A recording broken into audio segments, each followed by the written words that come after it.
Good evening. Welcome to another Lamentations of the Flame Princess session here on Fantastic Dimensions. Have 5 players ready to go in today's session called Death and Taxes. So I'm kind of going to go out of order here for introductions, just so you can just tell us the name of your character and give us a brief description of who they are. We're not going to do intro scenes or anything like that. But I'm going to start with you, Caius, because you are the only returning character from previous sessions. So I'm Caius, and I'll be playing Redemption Ironside again. Sole surviving adventurer from many fucked up adventures. He's sort of travelling around with a cart full of gold and trying to drown his miseries and kill anything that pisses him off. And that especially goes for the fucked up things that are trying to fuck up this world. And he's heading off to the funeral of his dear old friend James Blake in the little village of King's Lynn, England. Yes, indeed. And he is mourning the loss of his closest friend, Beelzebub the Pitbull, a few months ago. Okay.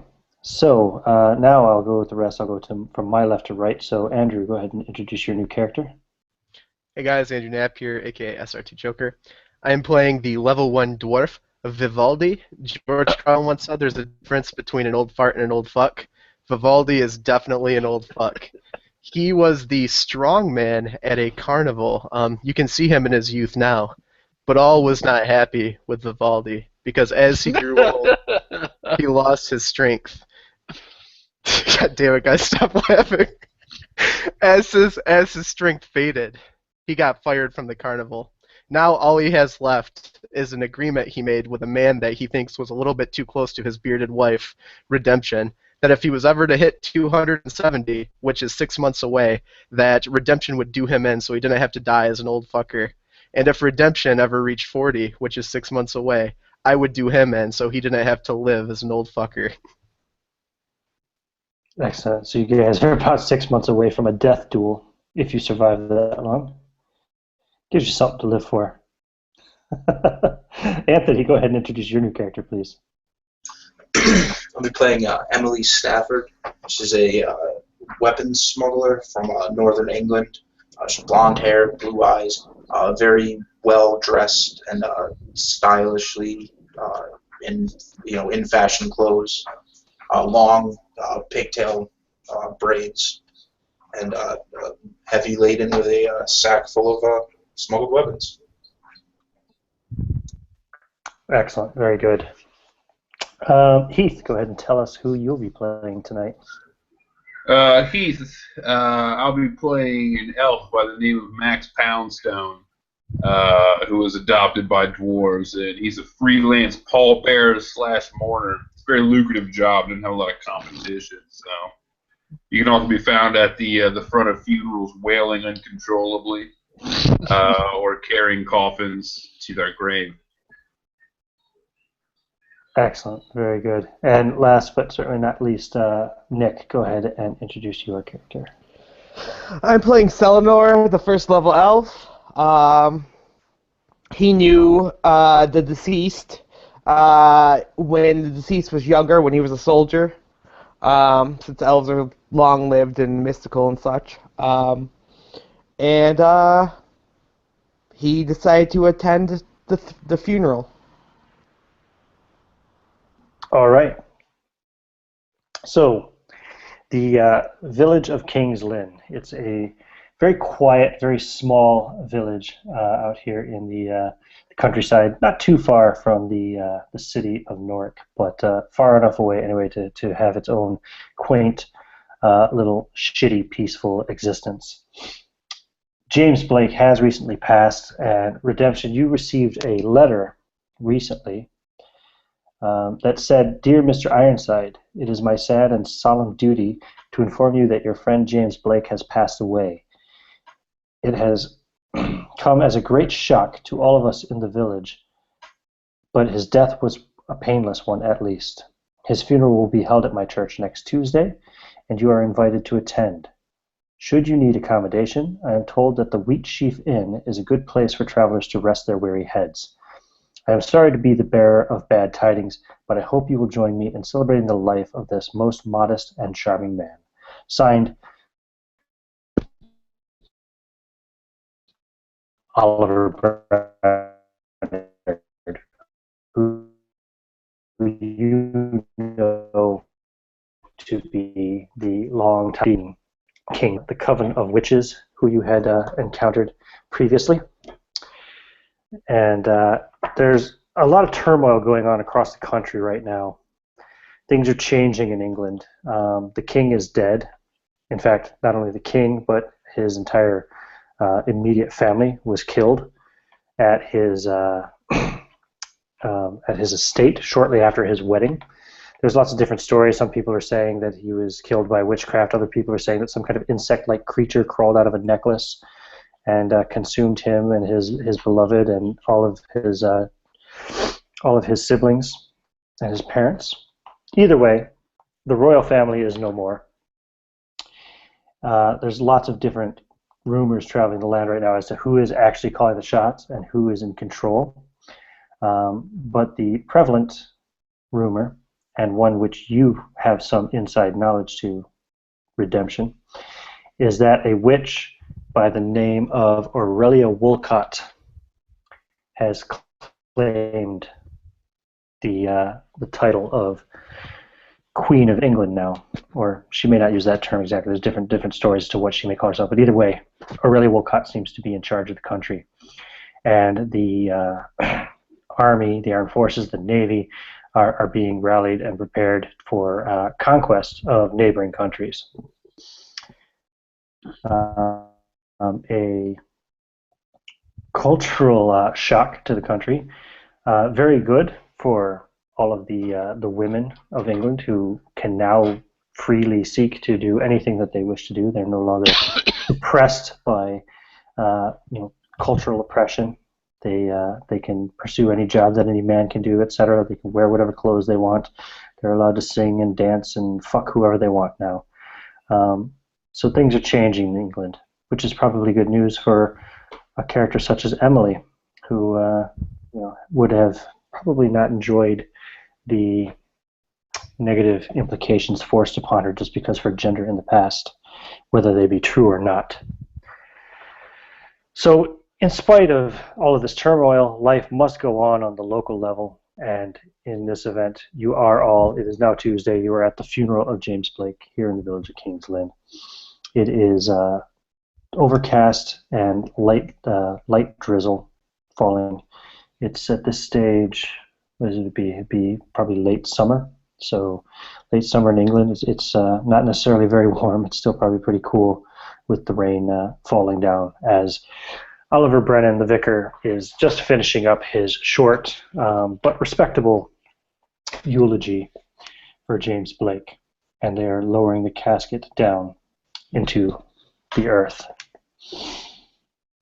And they begin to shovel earth back up on top of the casket, and people begin to kind of mingle around.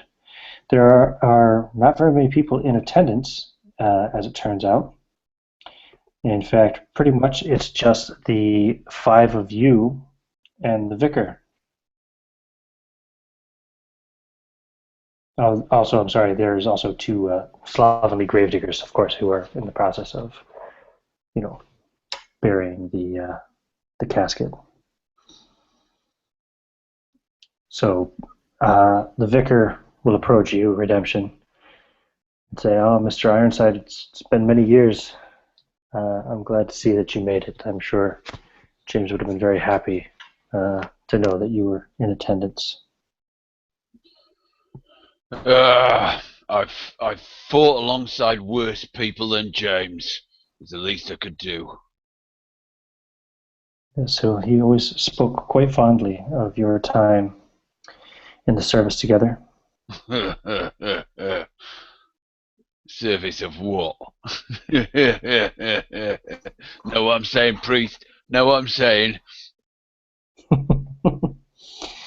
Well, he looks a little bit awkward. He's like, "Service of king and country, of course, I'm sure." What did he Strange die that, of? And well, what did he die of? I don't really know very much about the circumstances of his death. I only know that he died in his sleep. It's odd that so few people have turned up for the funeral. Mr. Blake was very well liked. I wonder if this has anything to do with those damn tax collectors. People avoiding tax collectors again. And, you know, people. Says Redemption, looking nervously towards his cart. Yeah. How much money you got on that cart? About 10 grand. Oh, is that all? I thought it would be more than that after. Actually, it's everybody's. I whatever we got out of Death Love, I haven't even bothered sort of counting up everybody's. I'll have to go back and look, but I think you probably got closer to 30 or 40,000 silver pieces on that cart. £30,000. He says, also, James' daughter, she's been missing ever since the day he died. She ran off. I'm rather worried about her, you know. Well, I know you haven't seen her in a long time, but she's 11 now. Very stubborn. Oh, yeah. I remember he mentioned her in one letter, but I've never met her. What's her name again? Rebecca. Rebecca Blake. About 11 she must be now. Yeah. Well, I owe it to James to find that little girl and make sure no harm's come of her. Yes, if you can, please bring her back. You know, now her mother died last year, and her father gone now. She's probably Stop scared. that fucking crying, he says, at the wailing elf.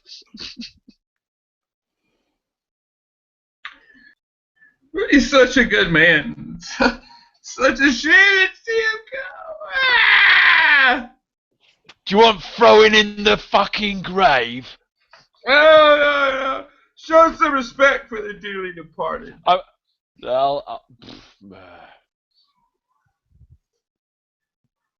And the vicar just says, well, yes, well, if you need me, you know where to find me. If you do find Rebecca, please do bring her back. I promised James that I would look after her until she was old enough to take care of herself. So, any ideas where she might have gone? Any clues? no, I really don't know. I haven't seen her. I remember one of the nurses that was confirming the death had said that she had ran out of the house and had not been seen since. Which nurse was this then?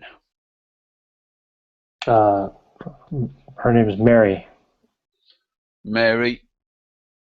So Ironside gets Mary's address and says, "Hey, Whaler, you've got on my nerves. So I'm too upset at the death of my friend to really do so much talking, but you need you can do the talking for me. You go around to Mary's house and find out what's happened to the child. Find out what you heard about the child. All right, and answer back to me here.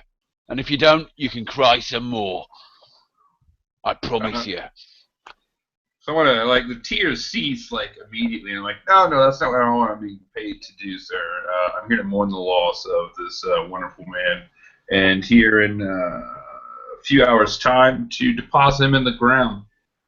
If you'd like to fatten my pockets a little more, I'd surely take on another side job.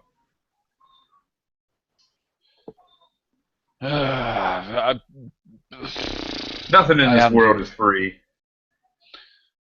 What you say is true, and I'll do a good job. And there's more where this came from. I say, handing him a purse of gold. A purse of gold? Yes. I take it before he can think twice. A pound. A pound of gold is a pound of silver. A pound of silver. Pound of silver. Still, that's still a decent amount. That's 50 silver pieces. Three copper pieces. 3. 3 copper pieces. Hey, Pound of somebody silver, stop. about 50 silver. That's a lot of money. Yeah, we're taking the silver, snatching it, and depositing that inside, my vest. So what exactly was it you need me to do, sir? Go Just around to to clarify. go around to Mary's house and find out what she knows about Rebecca, and come back and answer to me here, and I'll find out. And come back and answer to me at the let's see, the Wheatsheaf Inn. We'll see what I want to do from there. Do I know Mary or her house? Yeah, sure. You know which house belongs to Mary and her. She's kind of an old maid at this stage, so she lives with her sister.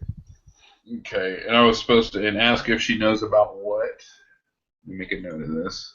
About Rebecca, you could have made a note of it the first two times you called her. Fuck you, Ian. You're supposed to. You've got ears the size of Paris. I thought you would have heard that the first time round. Yes, well, sometimes people sound as though that they are imbibing genitalia. It makes it quite difficult to understand, good sir. While you're sitting there, and I'm off.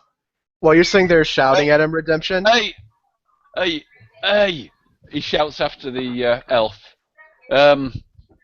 Carnival show freak. There's another one of your kind here. Take this one with you.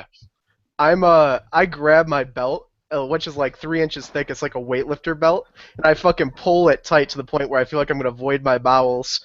And then I clip it in, and you see me flex underneath my black coat, and I yell at Redemption. I yell, "You still alive, you placid old pecker?" And I walk over there, and I grab you by the legs and try to hoist you above my head. Oh, fuck. Is that Mozart? No, what was your name? It's bloody... It's Vivaldi, don't make me flex it out of you, as I'm like trying to like throw you around as I'm trying to pick you up, shimmying up your leg. What is your strength, Vivaldi? Vivaldi's strength is not what it used to be. 13. 13, still not too bad. You can pick him up anyway. Go ahead and roll me. I need a saving throw of some kind. What do you got there? Let's call it paralyzed, poison, breath weapon, magic device, or spell. Yeah, let's call it. Let's call it a paralyze. Who? Redemption? No. Vivaldi. Vivaldi. So he picks you up all right. Oh, boom. 18. Easy. I fucking succeeded by 9. Yeah. So you're fine. Yeah, you pick him up and you're kind of swinging him around. And as I'm swinging him around, I yell, "My name is the son of my name is the son of Atlas, the son of Atlas." And I'll try to grab him by the collar and hold him above my head like I'm holding a bar. Okay, what, like this? Now you're holding him, yeah? Yeah. Okay. He's got the strength to do it, Redemption. It's all up to you how you want to respond. I'll just empty my bowels on him. Oh, that's rather unpleasant. Yeah. Redemption's unpleasant.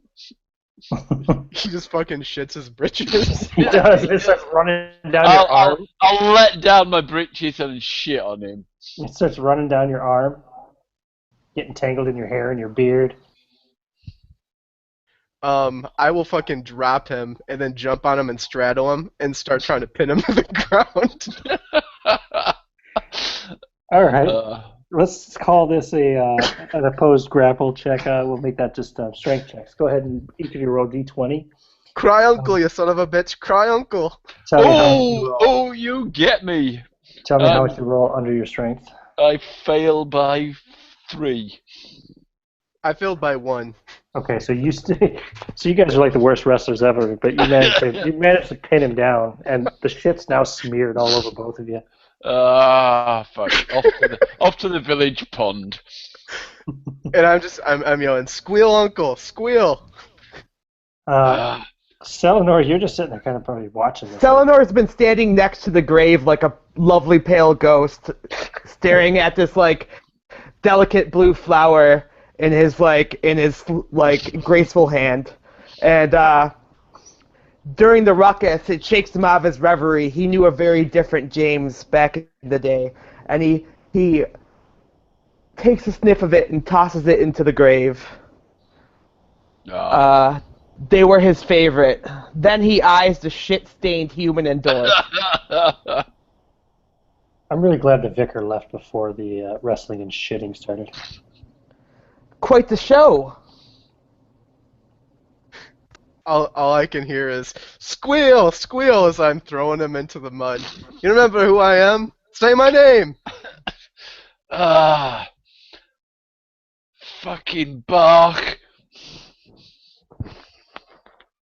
I'm gonna try to put him in an arm bar. Get off my arm. Okay, roll another strength check each of you.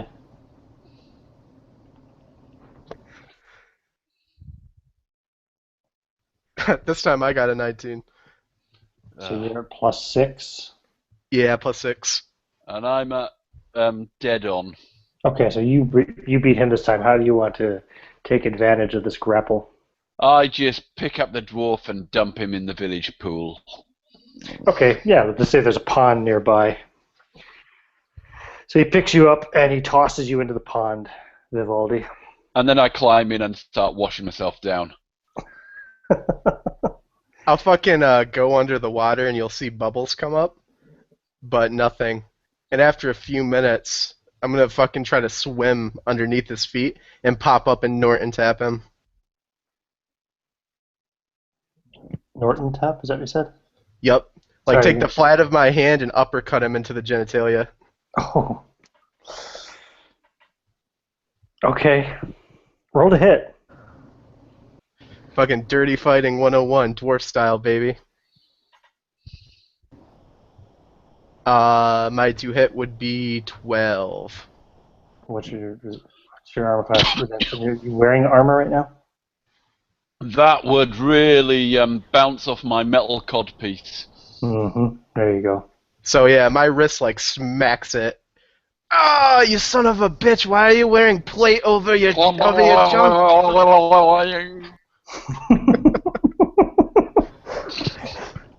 Selenor walks to the edge of the pond.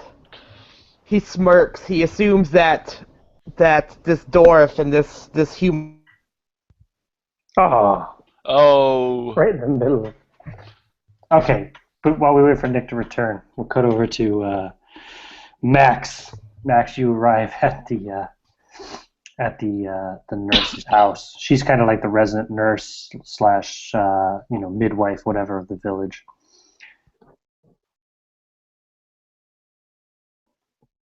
You just go up and knock on the door, I presume, or you're muted there, Heath. Yeah, I'm gonna go knock on the door. Okay. So yeah, you knock on the door, and the lady comes to the door. She's probably about in her early 40s. And she says, "Oh, Miles, right?" Yes, Miles. Is everything okay? I was sitting here by some rapscallion of a fellow to inquire about Rebecca. Rebecca Blake? Presumably, man. Yeah, when her father passed and I was examining the body, she became quite distraught and ran out of the house. I saw her run towards the forest there beyond the pond. Is it the last you've seen of her recently? That's the last I saw of her. Somebody said that they had seen her sneaking back into the village at some point, but apparently she didn't stick around. And Poor who was thing, this go ahead. she's probably very, very lost right now. She lost her mother last year and now her father this year. Absolutely, understandably so. Might I ask, did her father leave her anything? She hasn't became an orphan due to this ordeal, has she? Has she been left in a state or monetary gains or anything of the sort that she might be well off? No, they led a very modest life. They were not wealthy by any means. In fact, it was her father's wish that she would fall into the care of Vicar Brennard, when he passed, until she becomes of age. I see. This individual you said someone had seen her come to town. Would you by chance know a little bit more about who this is that's seen her come back into town, or possibly where she was seen? Yeah, she was seen over by Farmer Neal's place. Presumably, she was probably looking for food. Of course. And one last thing, I believe. You said she was seen in the woods. Has she been known to go to these woods at all before? She wouldn't by chance have a childhood treehouse or a fort or something of the sort in there, would she? She may. Her and her father used to take walks in those woods. I see. So there's a path, I presume, going through the woods? I don't know. I would have to presume I don't go into the woods myself. Excellent. Well, I believe that answers all of my questions that I was sent to inquire on. Unless there's any pertinent information you'd like to divulge to me now, I'll be on my way, ma'am. No, I mean, Rebecca, she's a good kid. She's 11 now, so she can be a bit stubborn and difficult at times, but it's just her age. Indeed. Such is the journey through childhood. I hope you can find her and bring her back in. Well, I will do my best. Thank you for all this information, and I'll let you get back to it and not take up any more of your valuable time.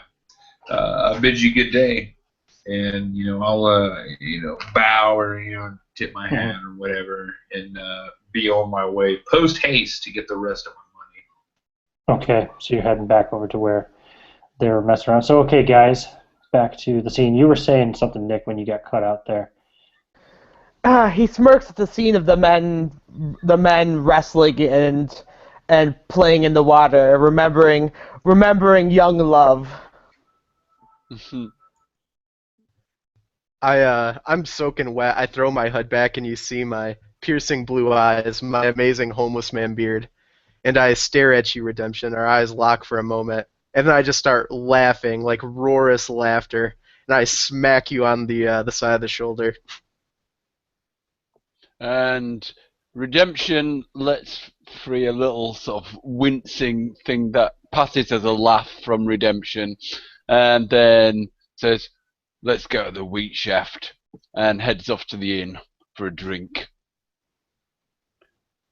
Yeah, Yes. I look at the elf. Final toast to James Blake. Are you coming, freak show? He seems to be addressing the elf. There's an awkward moment where we try to determine. I do worry about little Rebecca. I should like to find out what happened to her, make sure she's safe. I will be joining you if you don't mind. I am Selenor. And where's that woman Emily gone? There was a woman earlier, wasn't there? But she seems to have disappeared. Yeah, she seemed to have disappeared while you were wrestling with the dwarf. Could have used a woman to talk to girls. I sometimes talk to them, but they usually start crying and run away. It's probably the abuse. So, Selenor, you ever been to a carnival? I've seen a few in my day. And He'll kind of throw his wet coat over his shoulder. Now he's walking just completely bare-chested. You see Amanda's probably in shape at one point, but it's basically just baggy skin. He had a lot of muscle, and the skin elasticity was gone when he lost it. So he'll look over at Redemption and raise an eyebrow and say, let's get drunk. You will see Max walking back from the nurse's house as well. I'll buy us all a meal and a drink at the Wheatsheaf. Wheatsheaf. Wheatsheaf. And ask them behind the bar if they know anything about about Rebecca. If they've seen her if anyone's seen Blake's girl since he died. Okay, so you're heading towards what passes for the pub in this village. It's probably pretty small. It's probably kind of similar to like a bed and breakfast kind of joint, you know. Not like even a big proper bar inside, but more like somebody's home almost that functions as the village common room. Max, what are you doing as you see you're walking back, and they're walking kind of more into the village?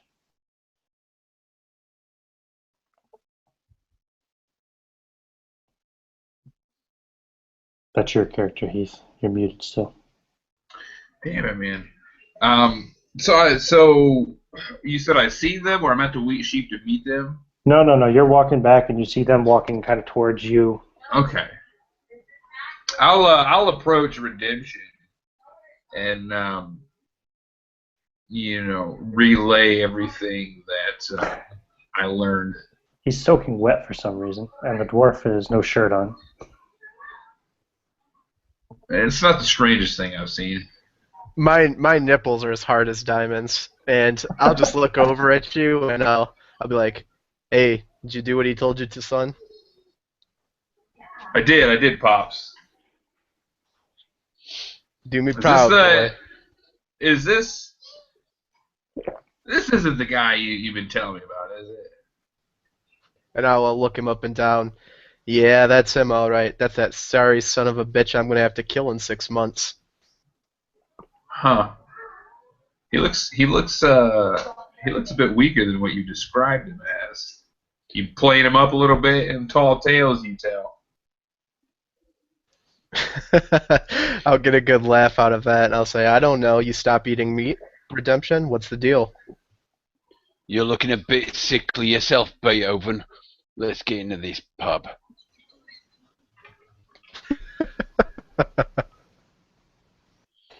That was a good one. An elf with a dwarven father. I've seen everything. Adopted. What's that supposed to mean, elf? Well, let's be serious here, Vivaldi. It's unlikely that you put the seed in my mom and I came out. Dwarves are known for their virility and their sexual prowess, and I'll throw my leg out and kind of let my loincloth flap to the side a little bit underneath my pants and give everyone a show. It's kind of ironic that you should say that, because the reason the dwarves are a dying race is that they've lost the ability to procreate. Oh, I thought when I read it in the book, it's just that they're lethargic and Is that what it is? Yeah. I think they still can. And unless I'm wrong on that, I think that's what it says though, is that they can, they just often choose not. I wanna smack him on the back. You might be right. Like we know, Pops, we know. Dwarves. You know. Procreation. Yeah. Like I've heard this 1,000 fucking times. I'll narrow my eyes at my son and say, don't think you're too big, I can still take you, boy. You wanna go? I look down at Max. So is bearded Brenda your mother? I don't know. I never knew my mother. Your mom's name is Helga, boy. I've told you. Yeah. He says her name's Helga. No. I don't know. I was just a wee lad. I don't remember her. And I'll shoot a glance at Redemption around my eyes. Sometimes I have Helga. Screaming Helga. Screaming? Screaming mad Helga. screaming mad. She never. And my eyes narrow, and I just stop. Maybe not. Maybe not. No. Screaming. He starts backtracking. Maybe you didn't know her when she had that name. You've known Helga for 100 years, and he starts like looking up into his head. Yeah. Anyway, I'm not here to reminisce. I'm here to find out about Rebecca. So what did you tell him, Max? But well, let's get inside, this pub here. Okay, you guys go into the house. Or house or whatever it is. It's a big, comfortable room. There's a bit of a fire going in the fireplace. Gives that very distinct aroma and warmth. You can smell some kind of mulled wine or something that's being served. You also get the smell of bacon and eggs. Yeah. So once we're in there all seated comfortably, I'll begin to tell Redemption that after her father passed, she ran off into the woods. Her and her father used to go for walks, I guess, frequently in the woods. She may or may not have some type of hidey hole, perhaps a tree house, childhood fort, something of the sort there. I'm going to assume that she knows the woods reasonably well. If she walked in with her father often, she was spotted coming into town by, I believe, Farmer Neal was his name. Yeah. We can assume that it was for food, to lift a little bit of bread, eggs, or something of the sort. I doubt, she's 11. I find it unlikely she knows how to hunt or otherwise survive in the woods. There wasn't a whole lot of other useful information other than that. However, Dad, she was to be placed in your care. Not in his care. You said Vivaldi. No, the vicar. Vicar? Who the fuck's Vicar? The vicar. He's the priest, dude. basically. The priest. Oh, I'm drinking like a froth the top off my mug right now, and I look at Redemption and set it down and burp. It's my boy. I mean, Vicar. Well, I don't think anyone in their right mind can put a additional child in your care, Pops. Oh my goodness. So there's I hold my hand out, waiting patiently. I shake his hand, say, well done, and I'll give him half later. I thought that was the deal, sir. I'll give him the other half. Man, you just made 100 silver pieces. That's a lot of money. Yeah, well, I'm not going to argue about it. Quickly deposit it deep inside my pockets. Pleasure doing business with you, sir. If you ever have anything else you need, let me know. I'm at your disposal. I hand him a word of caution, Big Mouth. Spend it quickly because there's a lot of shit going down in this world. You're gonna die soon. Well, that's an opinion.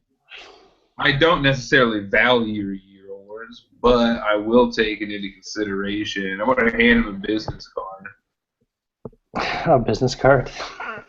It says professional freelance pallbearer, mourner, and all-around handyman. Okay. Vivaldi and Selenor, would you guys please roll d20s for me? 9. 13. 13. What's your wisdom, Selenor? 7. What's your wisdom, Vivaldi? My wisdom is 13. Okay, so you actually make your perception check. And you notice that as they're having this conversation, and the money changes hands, and there's the clink of silver in the heavy pouch, and Redemption saying, "Take my advice and spend it soon." You notice this catches the attention of the only other people that are in the room. There's a group of 7 men currently sitting at a table, not too far away. 6 of them look kind of thuggish. They're wearing like leathers, and they're armed with like clubs and swords. The other one, he's wearing leather armor as well, but he's also got a hooded cape, a cockle hat. He's got a rapier on his side, 2 flintlock pistols tucked into his belt, and he's wearing some kind of a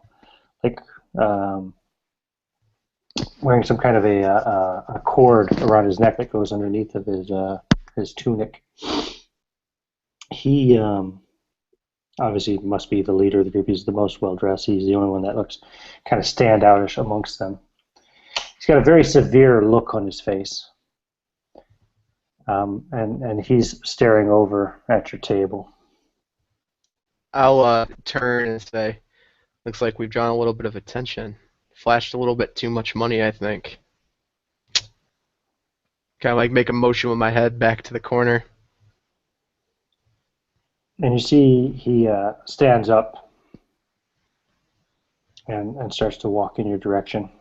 And the other guys just kind of all look with interest just to see what happens as he approaches your table.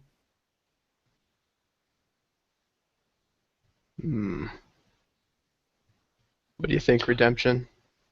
Redemption reaches down under his belt, pulls out another bag of gold and puts it on the table, or silver, puts it on the table in front of him and looks up at the man with his other hand is on a pistol and says, "Can I help you?" He says, "Good evening, sir." He says, "My name is Godfrey Cushing. I am, what's the name of it? Hold on a second. Damn it. I'm just trying to remember exactly. Yeah, he says, I'm with the Royal Revenue Tax Collection Agency." Carry on. Who might you be? Don't you recognize me? I'm afraid not. Should I recognize you? Are you wanted for tax evasion? Oh, no. Quite the opposite. Oh, well, no, then sorry, you wouldn't be on my list of faces to watch out for. So how can I help you? Well, I couldn't help but overhear your conversation, and I assume you were the gentleman I had heard arrived in town for the funeral, Mr. Blake? No, the gentleman who arrived in town for the funeral, Mr. Blake, was the one who was buried. No, I'm for somebody Mr. else. Blake, I'm Mr. somebody Blake's else. funeral, I mean, sir. Perhaps I was not clear. I apologize. I'm going to lean over with a snarl on my face and say, "He said he's someone else." And kind of stare at him with a dopey look on my face, like threateningly. He just looks at you and then kind of ignores you. I hand him a business card. He says, "Oh, yes, well, thank you very much, Mr. Poundstone. I do presume you intend to pay taxes on that income that you've just made." Want to tap his breast pocket where I just put the business card. Well, for a nominal fee, we could discuss this at some point in the future. Well, listen, I'm not here to collect from you at the moment anyway. I wanted to know if you knew anything about this Mr. Blake who's been buried today, or any of the men who served under him.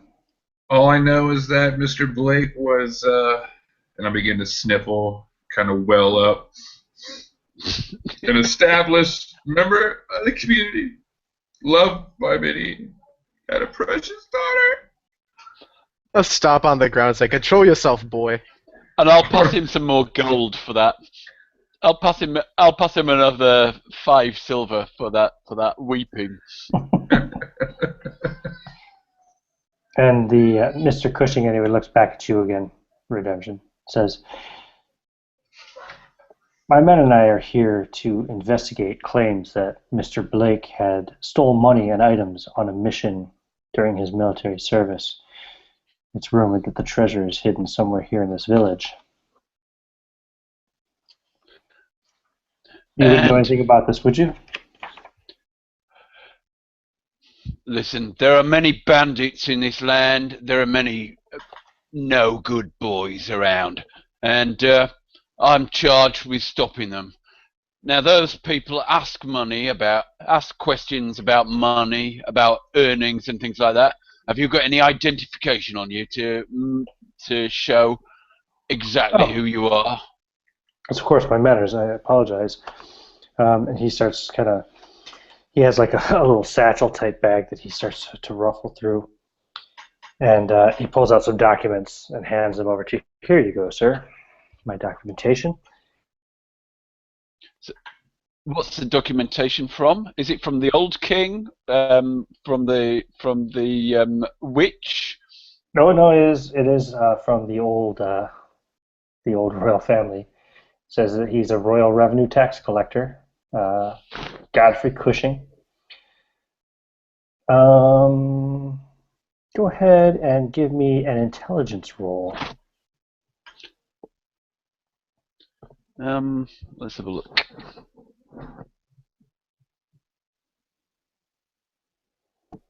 Yeah, failed. Yeah. Okay.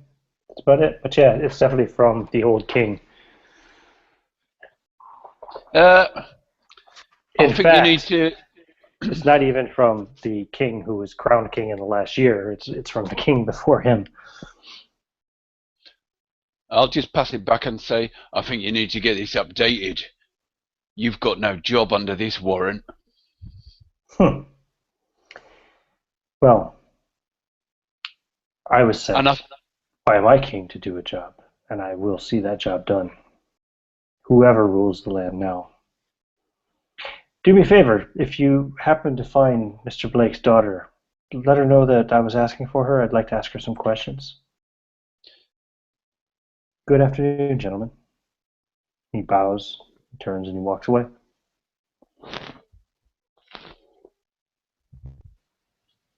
I'll turn around quickly and slam my hands on the table. "Well, what do you make of that?" I don't like it one bit. Well, it does sound like an opportunity to make some money on the side. I'm always looking for work. I've always thought I might be a good tax collector, says Ironside. Could be fun. You want to go try to steal the treasure? I'm going to find this Rebecca first. You already know, Pops, and we proceed to do our super secret handshake. So yeah, it's like a smack on each side, then a smack up and a smack down, a fist bump. Yep. Now this Farmer Neil, does he live in town? I want to say yes, he does. Just from context clues alone. Mm-hmm. Yep. He's a farmer. His farmhouse is on the edge of the village. So we'll assume that he has land, which means he's staying. And he's a farmer, huh? You a big, strong guy? Is he a tough guy? And I'm flexing once again, still have my shirt off. This guy big? Farms all day? Pops, this man, he's huge! Huge! He's got a physique, huh? I say we go see this Neil. Look, I know what gets him going, right? I know what gets the old man going. I'm just trying to rile him up here a little bit. Yeah, I'm looking at my biceps, making piercing sort of action with my lips, Pops, you've been slacking on the weights recently? Oh. No, what? No. We have to go get your eyes checked, boy. I'm the strongest I've ever been. And when I hold my arms up, you can see a loose skin flap, underneath my arm. A carnival. I say, turning to Selenor. You want to make it be a gold? Or silver, anyway. I could use some silver, yes. What is it you need? Make your way out to this shit-shoveling sheep shacker and ask a few questions. See if he's seen this girl. I would do it myself, but I'm warm by the fire and I can't be asked. Yes, well, I suppose I could. Do it You want us to tactful go like. with her? What? You want us to go with her, Redemption? Or Or with him, sorry. You want us to go with him? he's pretty pretty for a dude, Yeah. so that's Well, fine. Yeah, do you want us to go with her? I can see you want to go with her. Go with her. Yeah, I do. I just want a bit of peace and quiet. Fuck off. What do you, and I'll turn and I'll look at the elf who I think's a woman. So what do you think about that, Mrs. Elf? The name's Selenor, and I'm a man. Though, I wouldn't mind some muscle. I Sure. raise an eyebrow at that. You're a man. Yeah, you do kind of remind me of the boy. And I'll look at my son.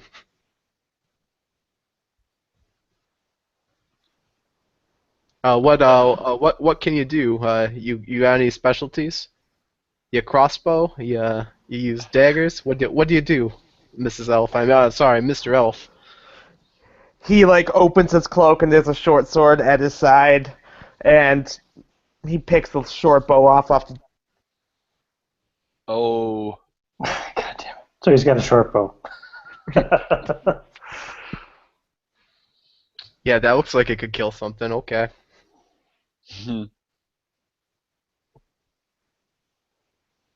Okay. Yep. But yeah, I'm gonna guess we're all three gonna head there then. Unless the boy has any objections. I look at the boy. No. I say the sooner we get this done, the sooner we can get paid. And you can make sure and let this farmer know what for, Pops.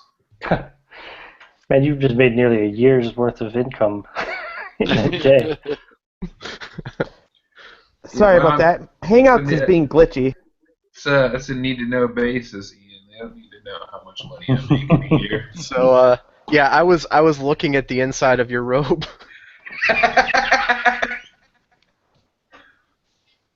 You talking to me, right? No, to Nick's character, Okay. Salnor. It's a pretty standard green cloak with blue lining. Normal, according to the book. You got a Normal short quality. sword and a bow. Yep. And you can see a rather hefty book sticking out of his backpack. I don't even look at that. I do look at your muscles though, and I'm thinking, you ever lift? Look kind of frail. Push-ups? You drink milk? Elven strength is not so obvious. The boy's strong, and I point back at the kid. I really don't know how strong the boy is, but I've always just said the boy is strong. I make a show of flexing, and I do like the. What is your strength there? It's actually it's 15. He's stronger than me. That's pretty impressive. Yes, well, your son is quite the specimen of elven kind, to be sure. Yeah, It's the dwarf in him, and I flex forward. Right? I come in with one of these I extend my hand a pleasure to meet you, miss. No, you're. Be careful, son. Don't tear your shirt again. It's obvious he's had some dwarf in him. Indeed. Shall we? Yeah, after you, Mr. Elf, after you. I think she's cracking wise, Pops. Yeah, and when she walks by, I'm gonna look at my son and raise an eyebrow and make a little dainty thing with my fingers and prance behind. They don't know. I reach in my pocket and I pull out like a bag little of silver, probably. no, it's like a little jar of oil. Kind of start, rubbing my arms down. Well, some Pops. Gotta keep that glisten. Nah, I'm still wet from the shit in the water.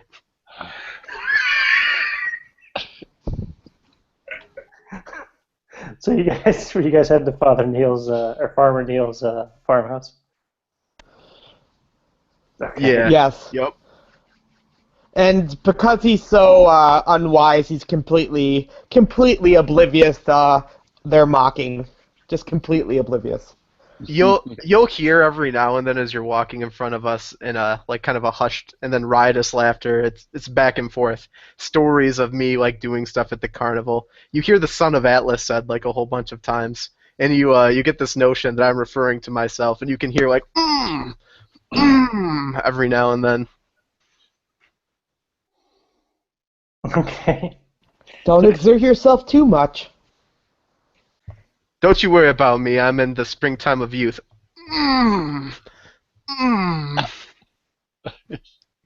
So as you guys approach Farmer Neil's home, it's early afternoon. There's actually, I suppose there wouldn't be anybody playing outside because the kids would all be working on the farm right now. You probably see Mrs. Neil outside, probably hanging up the wash or something. She sees you approaching and she steps away and she just kind of looks.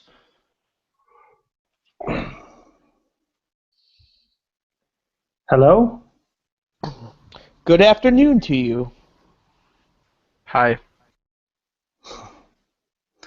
Two elves and a dwarf. She's like, okay.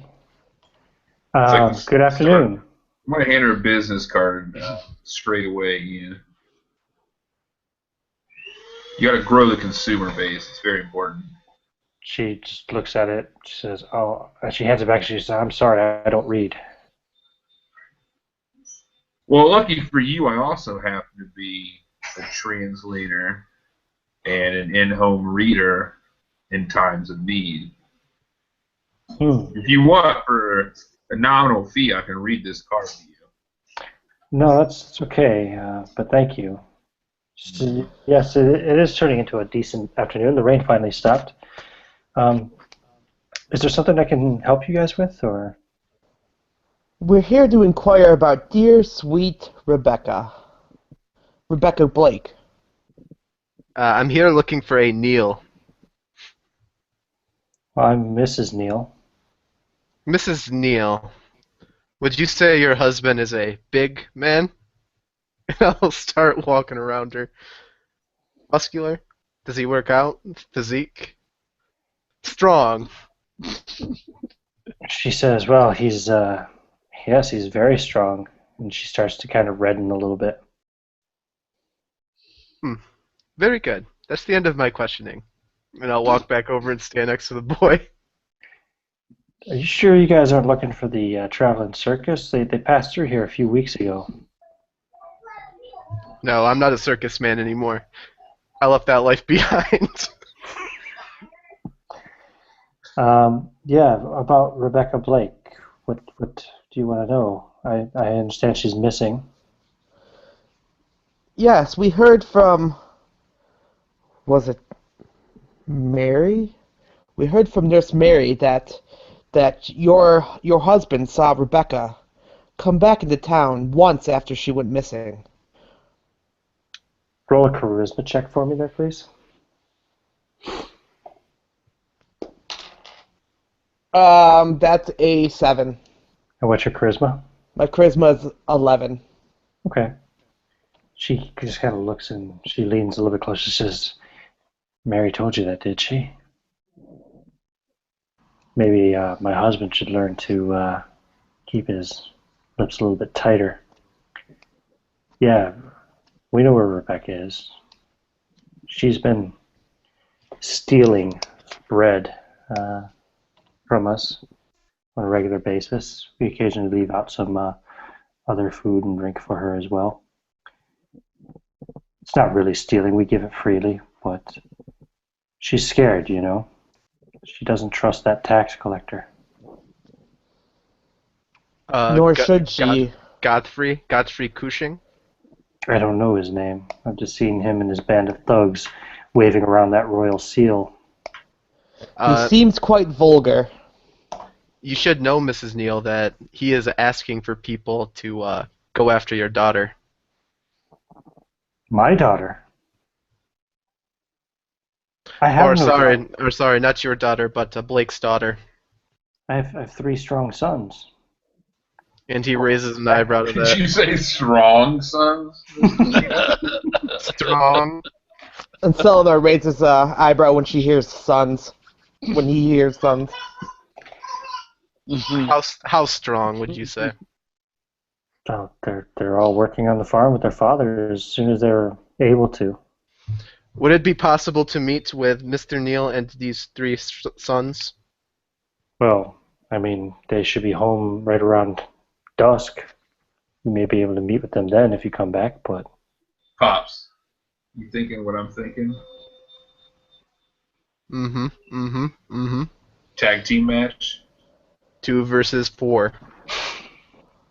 We'll win. Now tell me, Mrs. Neal, is Jessica safe?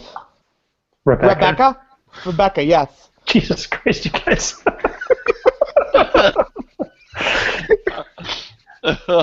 Yeah, she's fine. Do you know where she's hidden herself away? There's a clearing in the woods. She's there. If we go and we grab Mr. Blake's daughter, would we be able to be back in time to meet Neal and the sons? Why do you want to grab her? We just need to ask her a few questions. One of our associates was friends of her late father. Oh, Mr. Ironside. Yes, Redemption. He's feeling a little bit lethargic, so he's drinking at the inn. Yes, I'd heard he'd turned to the drink years ago. He used to be quite the strapping young gentleman in his youth. I find that hard to believe, ma'am. It's hard to see him like this, old, 1 foot in the grave, barely able to do anything. He's clearly a man on his way out of the world. That's very sad. If you could bring him back here tonight, perhaps. I would like to see him again, and my husband knows him as well. So he was always a good man. Redemption. That's the best. Debatable.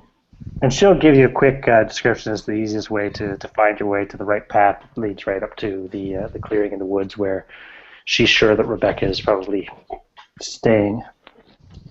So we don't have much trouble with wild animals or anything of that sort in this area. It's pretty safe. So just be careful and don't lead that tax man to Rebecca. Okay. You have my word.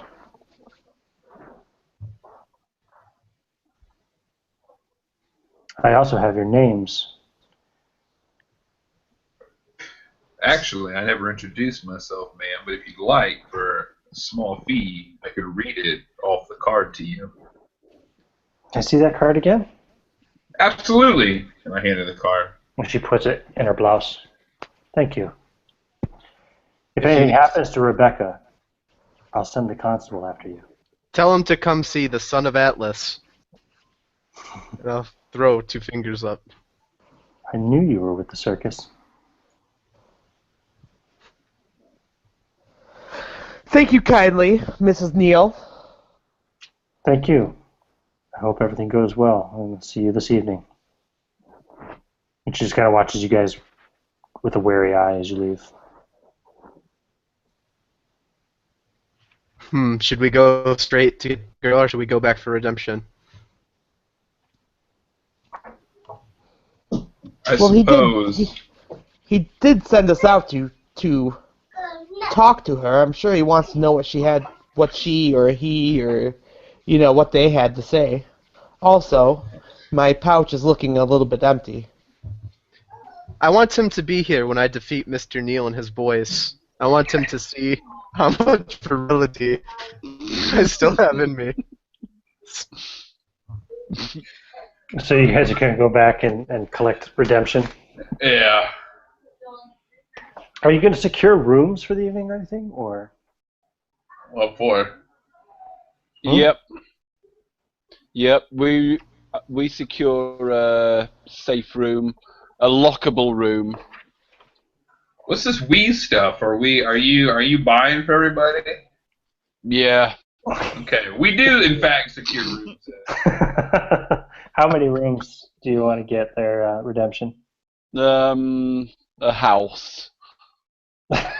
You want to get a wing of this place? Yeah. How rich is this guy? Jesus Christ! Fucking. He's seriously loaded right now. Yeah. Actually, I've been meaning to talk to you about that redemption. Should we stow all this wealth away somewhere? You don't want to leave it on your cart, do you? No, it's I'll stow it. I'll take the chests up and stow it in a sort of in a strong. Wait, you're just dragging around like a cart full of riches nonchalantly. What the fuck is wrong with you? Not nonchalantly. I've got my trigger finger ready. Oh man. Okay. Good news, though, redemption. With the fall of the royal family, you're no longer wanted by the crown, since the crown doesn't exist anymore. Yeah, I'm just not feeling too good about serving these witches. Yeah. Even better news. You have a strong man to help you move the chests. Yeah. Great. The So strongest. I pay them ridiculous amounts of money to help me move the chests up to my rooms and lock them, Okay. and then we'll How much money do you pay them? uh, 50 silver. Sorry, I keep saying gold. It's Silver each, silver. yeah? All three of Yes. them? Yeah.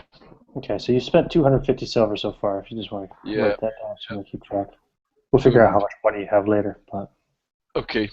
But you mentioned something like 30,000. yeah, So- I think you do have like 30 or 40,000 there. That's just a hand wave to him. Yeah. and I don't think I'm going to live very long, so I'm going to try and spend as much of it as I possibly can before I go out. I mean, you have like how many guys were there? There was 5 people, Hmm. so you have at least 4 of their stashes. So that's got to be probably, I'm thinking, like over 35,000 silver pieces. So yeah, okay. So you rent a wing of the Wheatsheaf Inn, the wing that the taxman is not in. Yeah. And you get your money all stashed, locked up in a room there. Stashed, that they just can't open the doors Mm-hmm. or come in through the windows. I don't know exactly, and then let's head out and see if we can find the girl. Okay. But I'll just I'll insult them all and see who insults who comes off the best at the end of it. Who sort of responds in the most sociable way. You talking about your companions? Yep. All right. Well, let's role play this. This sounds like fun. Who do you want to insult first? Well, I know the shit flinging dwarf who fires blanks and has more wrinkles on his knob than on his muscles. But how about his reject son and the freak show? I haven't really figured out these, but the turn to the elf. Which one? They all look the same to me too. Yeah, the carnival show. I don't know what I'm doing travelling around with this circus. Talk a bit. Whoever insults the best gets 100 silver. You're one to talk about the circus, Redemption. I hear you swallow swords. I eat swords. I've got a Yes. sword for you to swallow. I crunch them. We'll see how Well. impotent or juicy it is.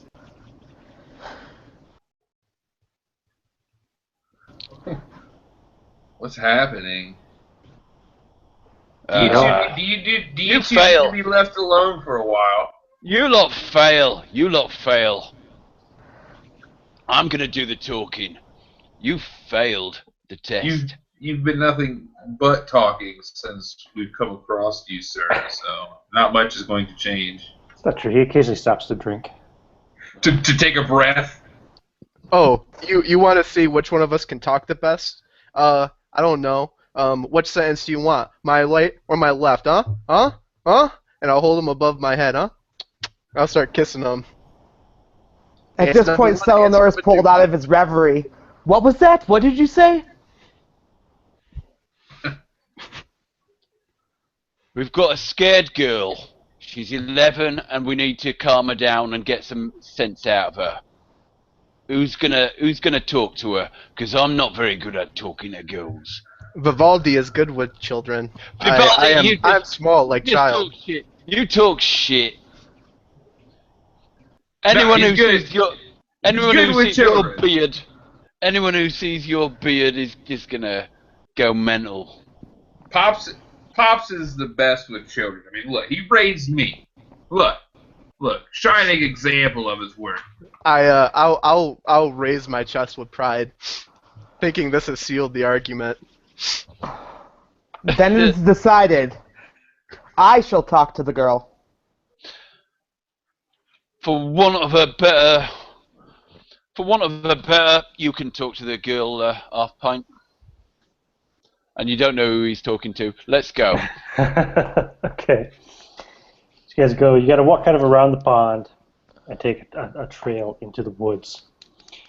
It won't take you. You don't have to go too far before you'll you'll see the clearing up ahead. You don't see the girl right now, but how do you want to approach? What's your marching order? What's your approach? Well, I think the strongest people should be in the front. So that's you, right? No, it's Ironside. Yeah, so Vivaldi will take the lead. Selenor, he'll guard the rear. The rear guard. Are you two squabbling over who should be in the front? No. I take the front. He can squabble, I'll just take the front. And I'll try to outpace him, but with short legs, it's hard. Yeah, you try, but it's probably not going to work. So you're at the front, Redemption. And a crossbow bolt kind of whizzes by and hits a tree about 3 feet off to your left. Thunk!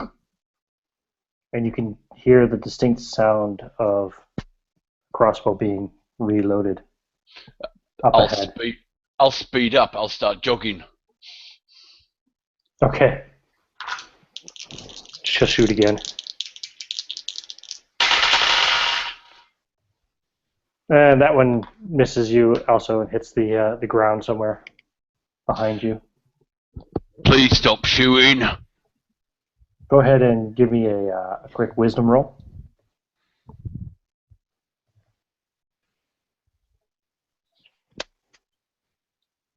Oh, 5 it was. Okay, so... yep. You're pretty sure she's up in that tree, shooting from that tree. I'll take cover from the tree then. Okay, you take cover. What are the rest of you guys doing? I'm gonna throw a dart at her.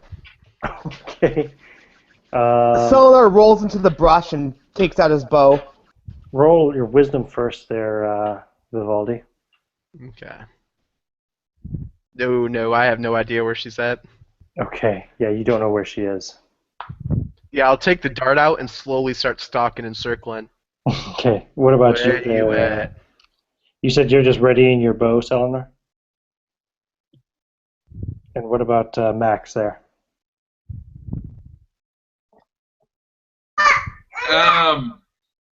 I suppose I would pull out my short sword Okay. and in one hand a business card in the other. Okay. How long between shots were there? How long does it take to load a Crossbow? bolt? Yep. I do believe you can fire a light crossbow once a round. So not terribly long at all. What, 5 seconds? Maybe it takes a round to reload, so maybe 10 seconds. Maybe you want to try to do something based upon how long it takes to reload? Yep. Okay. Basically, I'll give you a specific answer then here in a second. As soon as I find the missile weapon section here. Basically what, though? Go ahead and say what you want to say.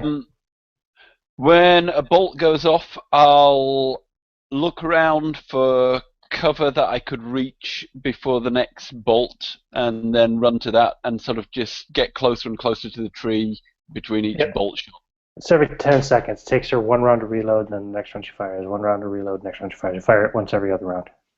So every time a bolt goes off, I run forward to somewhere about 10 seconds. Run closer. Okay, you'll be able to get to her after 2 more shots then.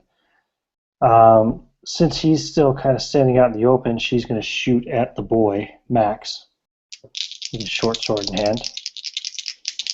Are you wearing armor, Max? Yeah, I am, yes. It's going to miss anyway, so it doesn't matter. Because the crossbow does ignore 2 points worth of armor, but it missed anyway. What a holler out! What did you say? Who's there? I mean you no harm. However, I am a freelance agent. If you're looking for assistance with anything, as I kind of wave my business card around. Vivaldi, Selenar, and Max, if you guys want, you can make wisdom checks again to see if you can see her. See where she's shooting from anyway. Oh, I succeeded that time. Okay, now you see her. I rolled a 2. She's up in that tree. She's got like a muddy brown kind of cloak around her. That's why she was blending in a bit. I'm going to throw my her dart. winding her crossbow. Go ahead and roll to hit. See if you can murder an 11-year-old girl. 13. Yeah, that'll hit. Damage. doesn't she have cover? 2. She would have partial cover. No, I'm going to stick with them. Say a hit. 2 points damage? Oh, yeah. Okay. You hit her, and she shouts in pain. She drops a crossbow, and let me roll to see if she falls out of the tree or not. Catch She ya, does boy! not. Catch ya! She manages to hold on, and she's crying now. Yeah, so I pull it, like I have it in my hand, I yank it up, and just, like I'm throwing a javelin. And you just see it hurl through the withers. Got her! Yep, the crossbow falls to the ground with a clank, and she yelps in pain, and she's holding onto a branch now, trying not to fall out of this tree, and she's sobbing.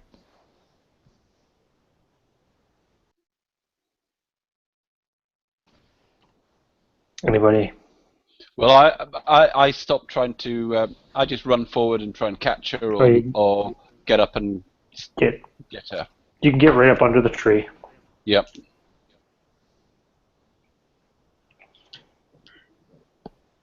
Are you going to try to climb up there and get her, or are you going to try to talk to her, or what? I'll get so I can catch her if she falls, and I'll talk to her. Okay, what do you want to say? How long has it been since you saw her? She was probably a baby last time I saw her. Okay. About 10 years ago? Did you? I'm a friend of your dad's. My name's Redemption Ironside. Did he ever talk about me?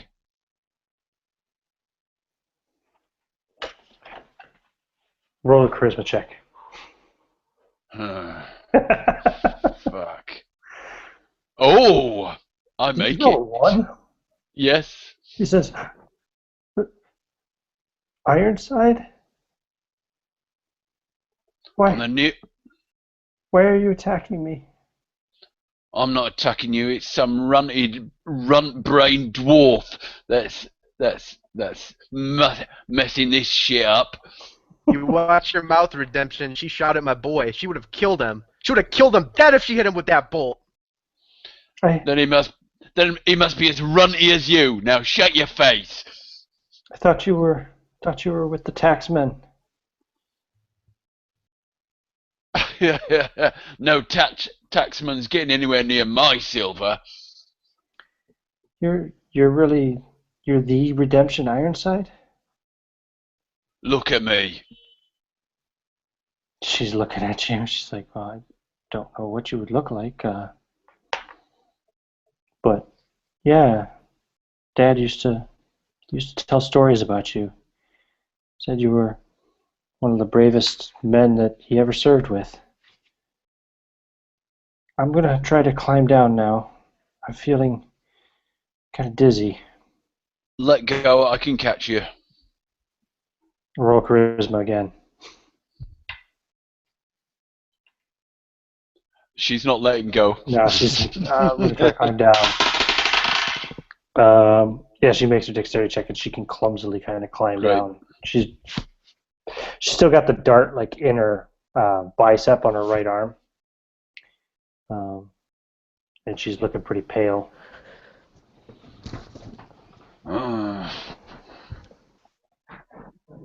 She says, "Ironside." She's like, "What? Why are you here? What's going on?" Look, I'm sorry about your dad. I heard about him just a short time ago. The vicar here, Oliver something, sent me a letter saying he was dead. Yeah, he died. And I came for the funeral, and then I found out that you were in trouble. I've come to try and sort things out. Your dad, I'd sort things out for you, and I will. The tax man. They've been hanging around the last couple of days around the village and around our house. Well, let's kill them. What? Okay. Sorry. Carry on with your story, and then we'll kill them. I don't understand why they'd be after Dad. We didn't have very much money, and well, Dad always paid anything he owed. You must know. You served with him. He wasn't. Well, except for a few. No, it's a bit shady at cards sometimes, but. Anyway, I bet they're after the box. Books. Yeah, the box. Dad instructed me. He wanted me to bury the box with him, so I prepared it and I threw the key in the river just like he asked, and I gave the box to Vicar Brennard, and he placed it in the casket. They should have been buried with him. Did we see a box when he was buried? The casket was closed. You want to dig it up? I've grave robbed before. Yeah, me What? too. You can't dig up my dad. We're not digging up your dad. Right. And I turn and look at my son. We're not digging up the dad. We're just digging up the box.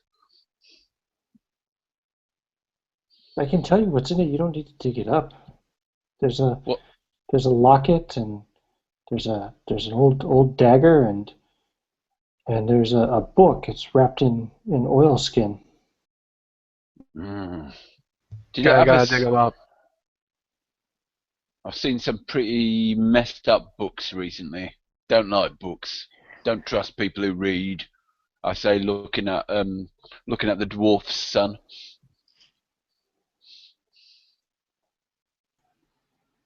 Talking to me.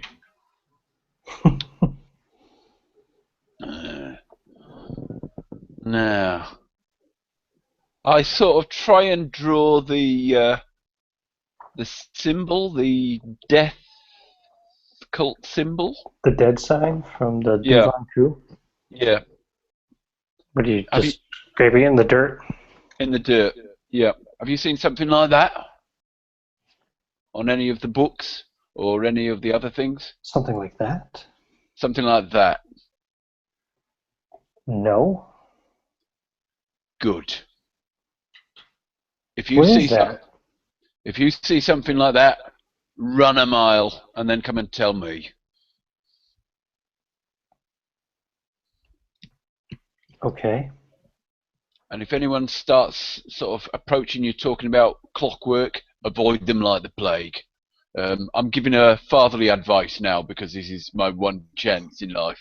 Okay. Don't talk to strangers. Avoid dwarves. Avoid circus freaks, and try and be a good girl. Are they Right. elves? Um. Yes, precisely. Elves Elven kind. We mean you no harm. Oh, that's what they are. That one's an elf. Boy over there's half elf. Half dwarf. The stories, they always said they were prettier. Things are always prettier in stories. How pretty is your character, though? Actually, Nick, what's your charisma? He has a score? charisma of 11. He's just average looking. Yeah, the stories made them sound much more beautiful. Beauty is in the eye of the beholder, young one. I feel as though we should Mrs. take her Neal to the told me- farmers. Mrs. Neal told me that the taxmen were looking for me. They I were. can't go back until they're gone. You want to come with us, little girl? We're gonna kill them. Well, that is true. You have a rather terrible wound thanks to the son of Atlas. And I feel as though it should be looked at. It is going to need medical attention. Do you want me to remove it? It hurts. Is there a All right. healer in town? We'll go to Mary. She's probably the closest thing we've got to a healer in town. What Do we about want to taxmen? leave the blade in?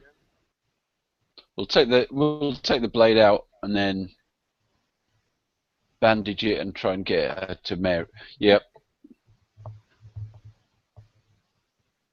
Let's take the dart out, bandage her up, take her to Farmer Neal's, and someone go to Mary's and try and bring the midwife, who's the closest thing to a healer in the village, probably.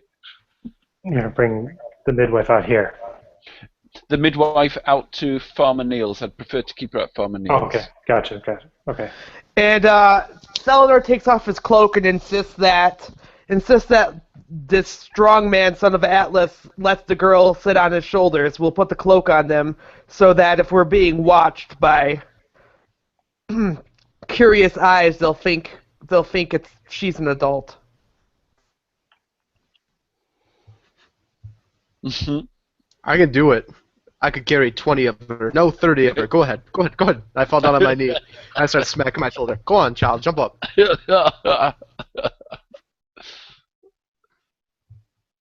They're on the shoulders that held up the world. Come on. Okay. So she climbs on. I wrap the cloak around her and pull the hood up, around them, and pull the hood up. So the dwarf standing up with the girl on his shoulders with the cloak wrapped around it actually probably looked like a tall woman.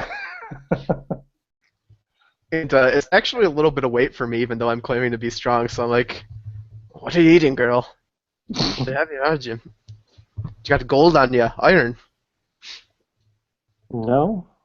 I got this, and she pulls out a dagger. Where'd you find that? It was Dad's. He gave it to me. So I suggest that we three head back to Farmer Neil's together. I'll sort of help. The girl can hold on to me for support and for added strength. And whoever, Max or Selenor? yes, Eleanor can head off to Mary's to pick up the midwife and meet us back at Farmer Neil's. Okay. I'll retrieve Mary. Okay. Anything else? All right. I guess that's the plan then. So you guys go back. Do you want to wait for it to get dark, or do you want to go back in the light of day?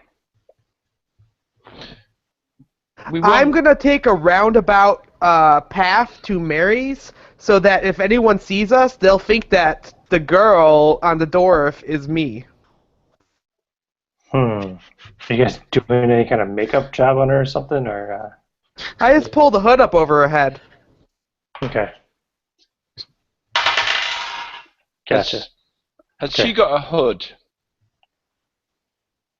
Was she wearing a hood before we left? I put my cloak on her. Yeah. Can we swap cloaks? Did she have a cloak or something? She had a muddy cloak. Let's swap cloaks then. Okay. Can the girl carry my fashard? Because I can't carry it if I'm holding her underneath the cloak. Pochard, what is that? Is that a sword? It's no, a it's a huge-ass fucking polearm. Oh, Jesus. I'll hold it. Yeah, no, she's not going to be able to hold it. Ironside will hold it. Ironside can, yep. Alright, cool. And I'll suggest that Max follows us at a distance to see if there are any people following us, or if he can see anyone. You know, when we go to the farmers, he stays in the trees and watches to see if he can spot any other watchers. Oh, it's a good idea. The boy is good at watching. Yeah, make an excellent scout. I'd happily do so for a nominal fee. Yeah, oh yes, I've forgotten about the nominal fee. I give him another bag of gold. That's 300. God damn, man, he's just free flowing with the cash. I might end up with nothing here, but who cares? Okay, another bag of silver to your name. That's He 150. explicitly said gold. No, I'm silver. It's just a habit. I like to call it gold, but it's silver. Okay. I'm talking about big. So he's going to sit up in a tree somewhere on the farmer's property to keep an eye out to see if anybody's coming while you guys go to the farmhouse, right? With the girl. And while Selenor is off getting the midwife. Yep. Yeah. Cool. Okay, so you guys get back to the farmer's house, and, Mrs. Neal lets you in right away. The boys still aren't back yet because it hasn't gotten dark yet. It's only now getting into the late afternoon. You go to Mary's house, Selenor. What do you say to her? When you knock on the door, she opens. She goes, "Yes. Is everything okay?" I'm sorry to disturb you. It's Rebecca. She's been injured. We have her at the farmer's place. She needs to be looked over. She's hurt? Oh, hold on, let me grab my cloak. I'll be right there. And she goes, grabs a cloak, throws it out, grabs a little bag, and she comes walking out.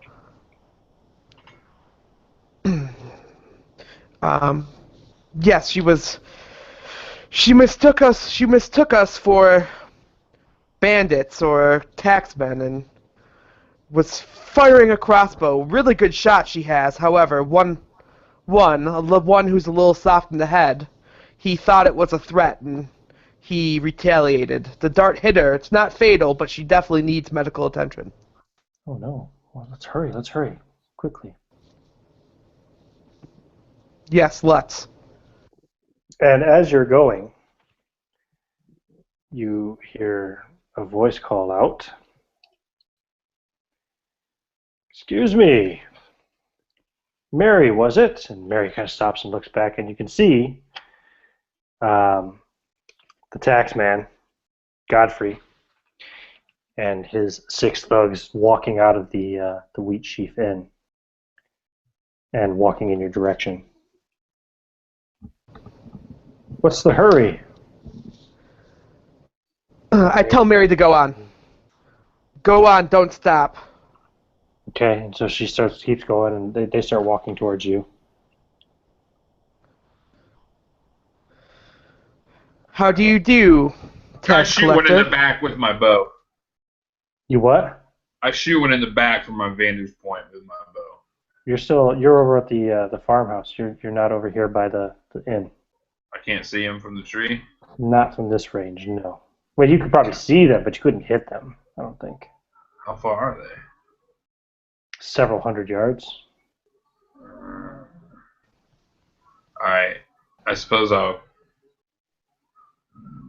creep around if I can see them to get a better vantage point from which to shoot them in the back. Okay. Yeah, you can definitely see. You can see the midwife coming on in the distance. I'll say it's 200 yards. You can see, Selenor there, and you can see the group of men kind of approaching her, or him. Sorry, God damn it, now I'm doing it. And so Godfrey says, "I'm sorry. What did you say to him then, Nick?" Good evening, taxman. Good evening, madam. Don't believe we made your acquaintance. I didn't get your name earlier. My name is Selenor, and I am not a madam. Oh, 1,000 pardons. I'm sorry. Your people are so delicate. Yes, indeed. Tell Well, me. if you excuse me, I must be on my way. Have you found the girl? No, I have not. Oh. We've 'Cause turned up nothing.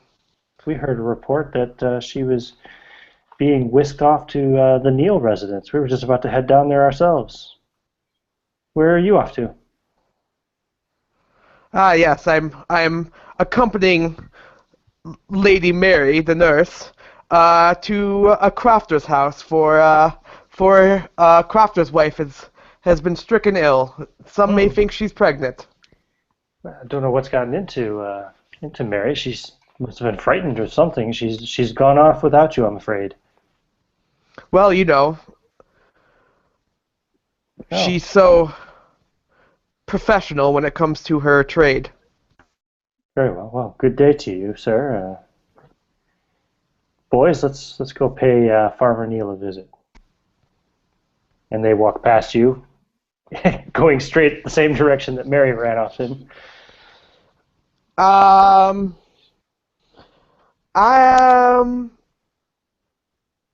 The wind begins to blow around Selenor as he begins to speak some arcane words. Oh, you're casting, are you? Yes. Okay. He's casting summoning.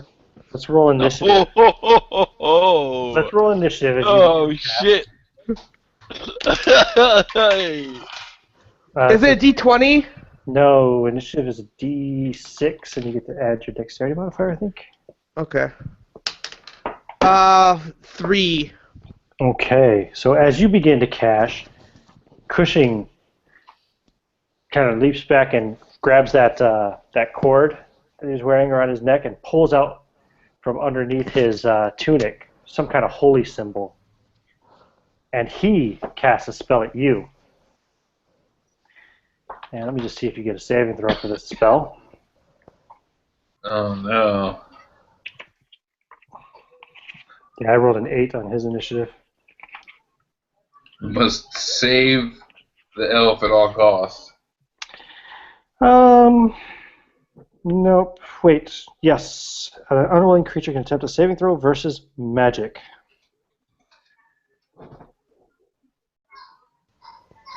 Saving throw versus magic. Mm-hmm. So roll D20. Natural 17. Do I add anything to that?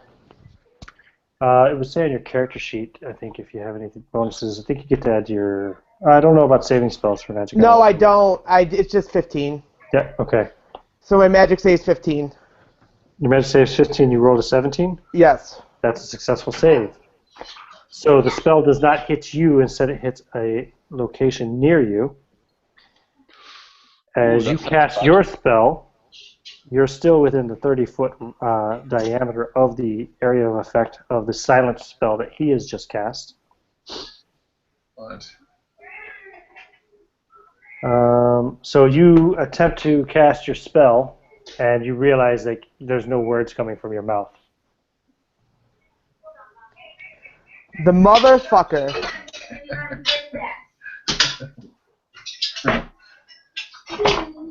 Do you want to try to change your action, do something else, or? Yeah, I'm good. And my spell is wasted, correct? No, I'm going to say no, because you never got to cast it. Okay. I'll simply say it's just, you don't get Okay, it because technically I didn't get my turn in initiative yet. Exactly. Could you just leave the zone and cast it? Yeah, can you move and cast? Not in Lamentations, can you? No, I don't think so. No, you can't move while casting, and you can't take any damage. If you take damage, then your spell is wasted. Well, what's the actions look like? I mean, is it like, could you move and then cast the spell, or is it You like... can try to cast the spell next round if he gets initiative, yes. So you want to move this round and move out of the silence area until you can hear your voice again? Yes, yep. Okay. So you have to go about a little over 15 feet before it works. Which direction are you going? To the I'm not going forward, closer to the douchebag. I'm gonna go to the right. Okay. And then his 6 men all draw. 3 of them have swords and 3 of them have clubs. And they are going to go after you.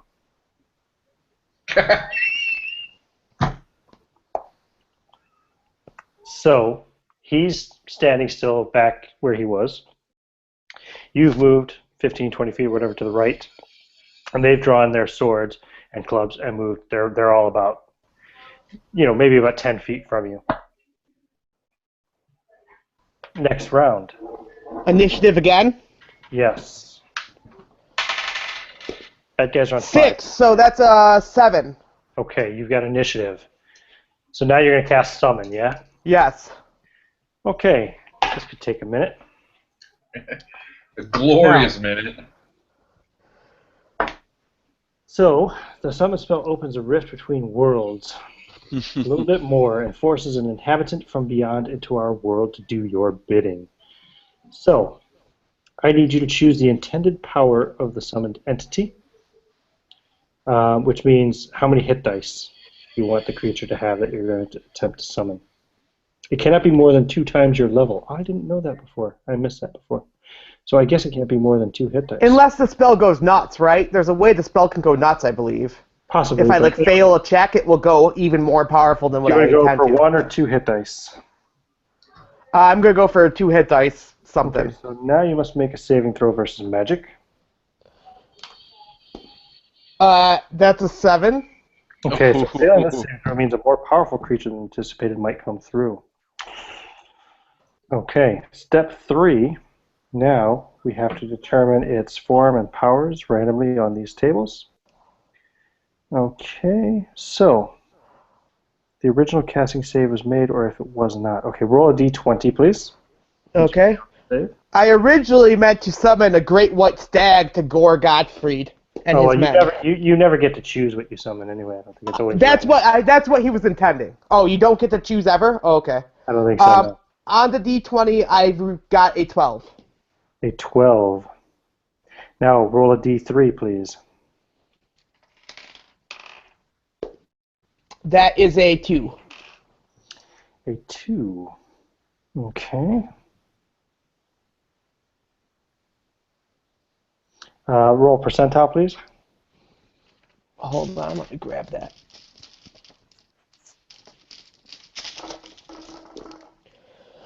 Percentile would be 52. 52. Okay, got that. Next. Okay, each has a number of additional base hit dice to the creature. Okay.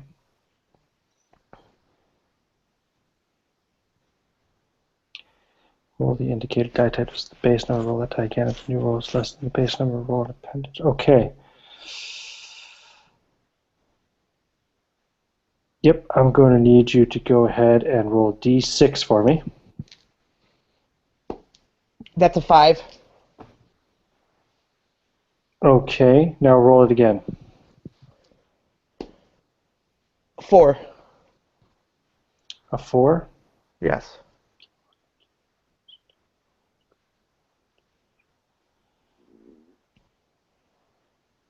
Okay. So roll me a d6 again. 2. And another d6. 6.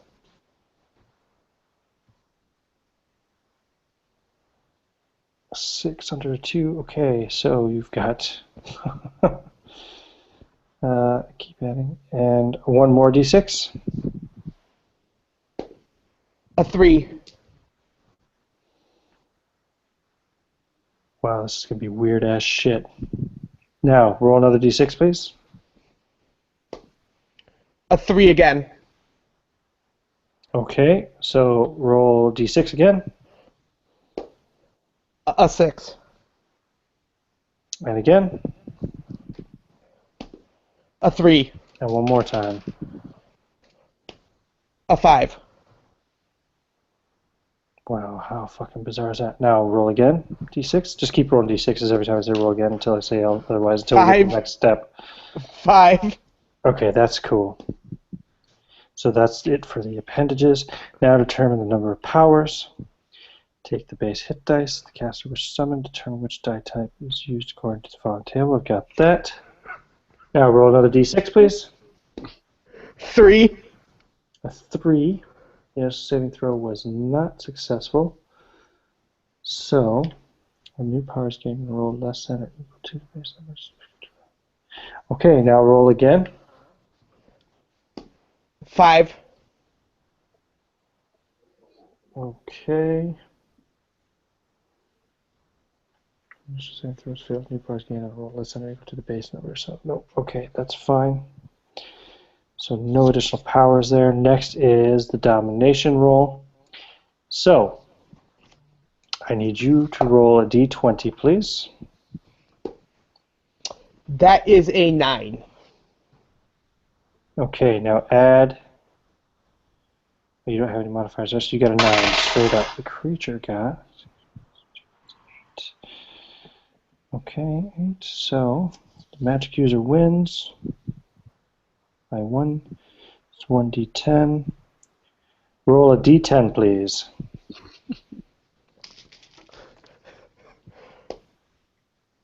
Four.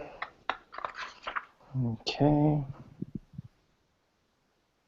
Is that it? I think that's everything. I just want to double check, make sure I got this all correct. Yeah, I think I do.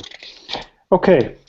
So you cast this summoning spell, and materializing, kind of pouring up out of the earth beside you, this giant constrictor.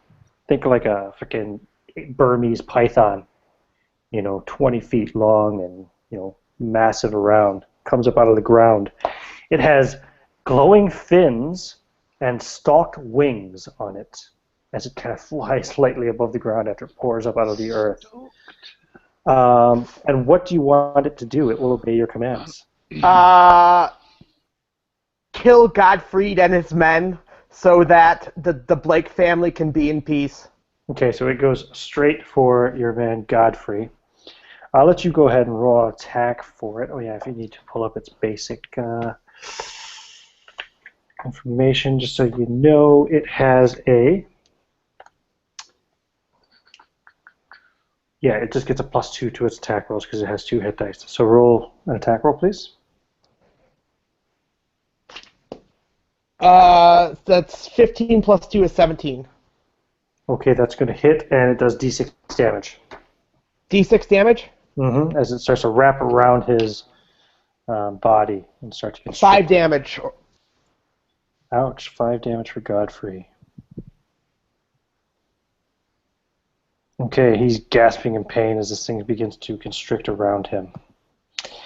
So for his action, he will pull his... Well, he's now got the snake wrapped around him. So he will take out his rapier, I suppose, and try to attack the snake. I'm going to give him a -2 to his roll since he's being constricted by the snake. That's skill. And that's going to be a miss. Okay, so he's trying to stab the snake with his rapier unsuccessfully. The other 6 men, let's see here. Odd or even. Yeah. So half of them go to attack the snake on Godfrey, and half of them go to attack you. So for you, first one, swinging a club, misses. Second one, stabs at you with a sword. That's going to hit. That's a 20. Okay, that's hit. That does. He stabs you with a sword for 8 damage. And I die. Oh, shit. How many hit points do you have? 4. Oh, yeah, you do die. He runs you right through.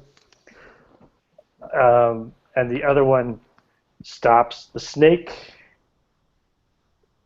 You see the summoner is dead. The snake I think will continue on for the duration. Which, let me just double check this real quick. Wait, what happened? Nick died? Yeah, you watched me get stabbed to death after summoning this awesome glowing snake! That was my magnum opus.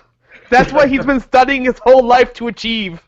I think I know the snake lasts for the amount of time I think that you had dominated it for, and then it dissipates. Is that correct? Let me just double check something. If the creature wins, no. If the spellcaster wins, I'll double check the length of time that it lasts. Oh, I'm missing a page. That's what the problem is. The magic user wins. It should last an hour, Sounds like and a second. sounds like it's going to continue to savage them. Yeah, the creature will return to its dimension when this ends, so it's going to stay for a few more rounds anyway. Right, so then the other 3 guys who were attacking the snake, I'll roll for them. One hits it for 5 points of damage. That one misses, and the other one misses, so it took 5 points of damage, and it had 2 hit dice, so I'll determine its hit points right now. Okay, it had 12 hit points. It's taken 5 damage. When can I shoot them with the bow? Now they don't have any chance of hitting their buddy who the snake is wrapped around? If they attack with missile weapons, they can for sure, yes. But since they're attacking melee, they can try to just cut and bash the snake. If I fumble, yeah, I'd say a hit. But if they were firing it with missile weapons, there's just a 50-50 chance of hitting the wrong target. Yeah, Keith, you can shoot now. Okay, I'm going to do that. I'm going to shoot. Who are you shooting? Don't shoot other ones with a snake. Well, do I see who's all there? What's going on like when I show up? I mean, I see this like snake probably off in the distance. Yep. The snake is wrapped around Godfrey. And it's glowing. It's glowing. Yep. It has glowing fins on it and stalked wings. And it's wrapped around him. He's trying to slash at it with a rapier. 3 of his men are standing around bashing and slashing at it. The other 3 men are standing around Selenor's crumpled corpse. I'm going to shoot the ones I see them around the corpse. I'm probably going to shoot at them. Okay, roll to hit, please. You bastards! On the bright side, I see a job opportunity for a pallbearer / mourner.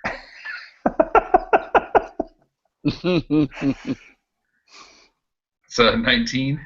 19 will hit one of them. Roll damage. Shit, let me double check. What's the damage on my bow? It doesn't say. What's the damage on just a regular bow? Oh, I have Longbow, Yeah. D6. D8. Oh, D6. That's what it says here, although that might be a misprint. It says D6 on the back of the book here. Maybe the longbow just goes much farther than the I short think it bow. does. I think it does, yeah. So D6. Okay. So that's 3 plus. Is it plus like my dex or anything like that? No, you don't get any modifiers of damage. So that's just 3. 3 points of damage. Okay. Yep. I'm sure he's still alive, but I'll just double check to be sure. How many hit points do these guys have? Yeah. Okay. 3 points of damage to one of them. Okay. Yep. So you shoot, hits one of them, he shouts out, ah! And they turn, and it gets their attention. They all kind of start looking in your direction. The next round, it's going to be initiative. You can roll an initiative as well, Heath. Do you want me to roll for the snake? Yeah, go ahead, Nick. You might as well play the snake for a few rounds. That's a 5. I don't know if it has a bonus. Yeah, give it a +2, so it's on 7. 7. I got an 8. You got an 8. Holy shit. Okay, you're first. I'm going to shoot at the guy again. Roll to hit. That'll be a 17. That's going to hit. Damage. 1. Okay, that kills him. He drops. So there's still 5 of them. The 3 are still going to stay there and try to help Godfrey. So the other 2 are moving in your direction. What's the range on your longbow? You're not shooting at a negative to hit, so I presume you're within regular range. I'll have to figure that out in a minute. So they're not going to be able to get to you this round anyway, I don't think so. The snake's turn. Snake is still fighting with Godfrey, so let's roll a contested strength check, I guess? No. No, just roll to hit. Roll a d20.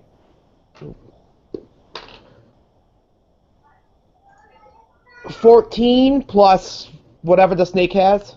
2, 16. Yeah, that's going to hit. For damage. 4 damage. 4 more points of damage. Okay. Ouch. He's not liking this at all. Here you go. How does that work? Medium range is -2 to hit, -4. Okay, well, we're going to say you're in short range then. So you are...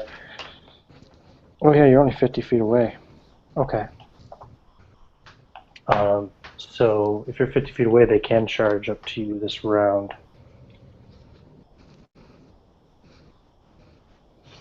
And so then it's Godfrey's turn. He attacks the snake, and that's going to hit the snake for 1 point of damage. So the snake's now taking, what is it, 6 points? 6 points out of 12. Okay. His 3 men there also attacking the snake. That one's going to miss. That one's going to miss. 8, a 4, and a 1. Oh my god. Yes. Okay. Did he hurt his friend? Yes, he did. So he hits Godfrey with his club for 2 points damage, and Godfrey curses him. Yes. Double check Godfrey's hit points again real quick here. Yep, okay, that's what I thought it was. Okay. And then the other 2 men go charging towards the elf. That's gonna Can they reach me? Yeah, they can, because you're in short range. What? They weren't putting any negative modifiers on your attack rolls. Oh, okay. Can they attack as well? Well, move and attack? Yeah. Yeah. What's the range on this bow? I was under the impression that like I was, not within melee range. It would be 50 feet if you're not taking any modifiers. If I'm not taking any modifiers? If you're not taking any negatives to hit, yeah. Well, that would be ideal. To what, not taking negatives? To be 50 feet from them, I don't know how far they Yeah. can move, but like I don't see the point in getting closer than I need to. Their movement, let me double check this, but I think you can move up to your movement, can't you, in a round to attack? I thought you couldn't. I thought you couldn't move and attack in the same round. You might be right. Let me double check it real fast here. Combat rules. You might be right. Because they get a hell of a big movement. characters do in this game. Mm. I just want to make sure I'm not doing that wrong real quick. Where the fuck is the combat rules? That's encounters. There we go. Combat. Initiative, things to do in round. Attack. Character can attack. Oh, you're right. A character can only attack if there's an enemy within striking range. You're right. So they move up to him, but they can't attack him. How the hell far can they move is my question. 120 feet. What? So can you. That's your movement speed. That's still... Sorry, no. Character move 1/3 of his normal movement. Sorry, they can only move 40 feet, so they're 10 feet away from you. You're right. But they can also attack during the round if there's an enemy within that distance. So there you go. They move 40 feet. They're 10 feet away from you, and they can't attack you this round. So it's the next round. Initiative. Oops. Bad guys are on 4. Shit. You want to roll for the snake again next? Could Snake is on 5. Okay. Yeah, I got a 1. oof. 1. Okay. Snake goes first. What's your dex, Heath? 12. Okay, yep. That's 15 to AC. Or 15 to hit. 15 hits. Go on to D6 damage. For 6 damage. Ouch. Yeah, he's hurting pretty bad. This is what, the 3rd round of the snake? Yeah? Yeah. Okay. So the bad guys are next. So he attacks the snake again, and he hits for 2 points of damage, rolling badly on his damage. So 8 out of 12 at this point. The men, 3 men there who attack, 1 with a club. That's a hit for 1 damage. 1 with a sword, misses. Other one with the club hits again for 1 damage. Jesus Christ. Shit So rolls. 10 out of 12. Yeah. Rolling really low damage on those guys. And then the other 2 then can move 10 feet up to the archer and attack him. What's your armor class there, Max? I think it was 14. You're wearing armor, yeah? Yeah, I got leather Okay, armor. that one missed. And that one missed. They both miss you. Whew. And it'll be your turn. I cast shield. Okay, you can do that because you didn't take any damage this round. So you cast shield. That makes your armor class 17 against melee and 19 against missiles. So And it reduces damage too, I think, right? reduces damage by 1 point. Yep. Yeah, is that all I can do? Can I move? I'll double check again now because It seems kind of silly, like you can't do something and move. magic can be very restricted, though, I know, because it can be very powerful as well. I'm not sure if you can move and cast in the same round. I just want to double check. Sure. Might as well make sure we're right. Cast a spell is very tricky because caster leaves himself completely helpless, open to attack. Magic users must have both hands free. Oh, so you would have to drop your bow to cast. I'll drop the fucking bow. Oh, elves only need 1 free hand to cast a spell, though. That's an elven ability, so you don't have to drop the bow. Boom. Alright. Character wishing to cast a spell cannot drop anything at the beginning of the round or move at all during the whole of the round. Okay, what the So- fuck? So if you already had a weapon in your hand at the beginning of the round, you can't cast a spell, and you also cannot move during casting. Luckily I'm an elf though, and I only need 1 hand, so I cast the spell. Exactly. So you cast a spell, but you're still there. Yep. So that was the end of the initiative round. It's the 4th round. Reroll initiative.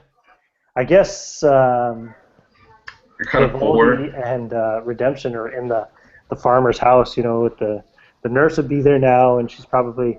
Oh yeah, she'd probably be arriving. Is it 4 rounds later? Oh, it's only 20 seconds, so she hasn't arrived yet. Is it just me and the snake fighting? Yeah. Yeah. I didn't realize this! Yeah, you never alerted the guys. They're in the farmhouse. Oh, okay. Bad guys are on 8. What did you get? I got a 6 for the snake. Okay, what did you get, Heath? I got a 4. Okay, bad guys first. So, first, Godfrey attacks Snake again. The That's going to be a 12. That hits. Oh no, he gets a -2 to attack. Sorry. Yes. So he missed. And then the guy with the club attacks the snake. That's going to hit for 6 points of damage. That will kill the snake. Kill the snake. The snake disappears. Whew, and they breathe a sigh of relief. The other two guys move 40 feet in the direction of the elf. Oh, fuck. And then the other two guys who are on the elf attack the elf. Armor class 17, though. I may have That's made a going to mistake. miss. And that's a 15 that misses, just barely, because of your shield. Shield? And then it's your turn. Run! The snake was going to dissipate after this round anyway, but it could have got one more attack if it hadn't. Yeah, I'll start like haul assing You to turn, the start running. farm, Okay. and I'm screaming. How does it work with range attacks? Can I run and then like pop an arrow off as I'm running? In theory, let me just see. You should I mean, be able to if they move. can run it up and hit me, can't I Yeah, run you should away? be able and to shoot? move your 40 feet and get a shot off, I would think. I just want to see real quick. I don't think there's attacks of opportunity in Lamentation 2. I just want to double check for sure. Not in the main rules. No, then there isn't. Because there are no sub-rules. There's only one rule book. Mm-hmm. Yep. Okay. So, yeah, you can move up to 1/3. Receive a charge. Yep, that's fine. You can do it. Okay, I'll run. Meanwhile, 40 feet. again, shouting like, "Atlas! Okay. Atlas!" Roll your attack roll. I'm going to say that 17. Mary will arrive in 2 more rounds to the farmhouse. Roll a 17, that hits damage. 2. Look at the bright side, there's only 5 men and the... Oh, only. That snake managed to kill how many? None? None. But it put some serious hurt on... But Godfrey's fucked up. Okay. Right, I might just shoot at Godfrey or something. So next round, initiative, Heath. Oh, bitch. Alright. That guy's on 5. Fuck, I got a 4. Okay, so those 2 guys run up to you and attack you again, one with the club, one with the sword. Club guy misses. Sword guy gets a 15, just misses again. Oh, sweet baby Jesus. The other guys are about 10 feet further behind them, so they can't quite get to you. I run, pop a shot. Godfrey, hold on a second. Godfrey gets an action. How far away is he by now, though? Well, let's see. He did not run, so he's 90 feet away from you, but he can move. Well, no, he can't move if he's casting a spell. Let me check something out here. He's about 90 feet away from you at the moment. At least.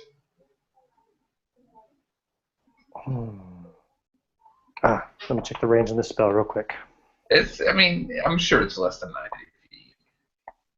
90 feet. Yeah. It's 120 feet. So, But what about his mooks in the way? Cover? Casting time.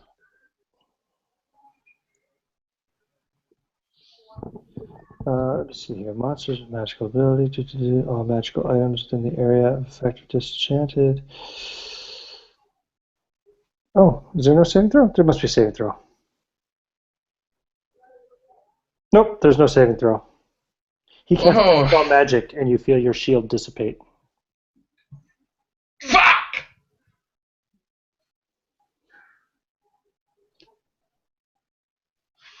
I'm not pleased about this at all. That was pretty clutch, that shield. Yep.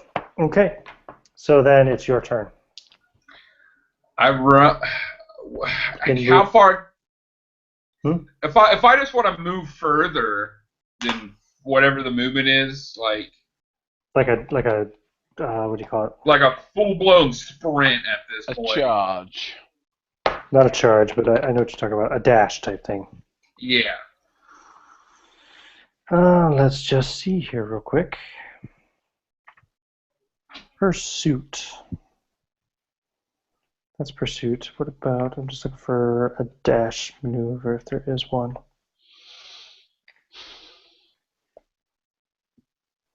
Move, right. Alternatively, character can charge. Nope, that's for attacking. No, there isn't a charge thing. You can't. You can only move the 40 feet per round.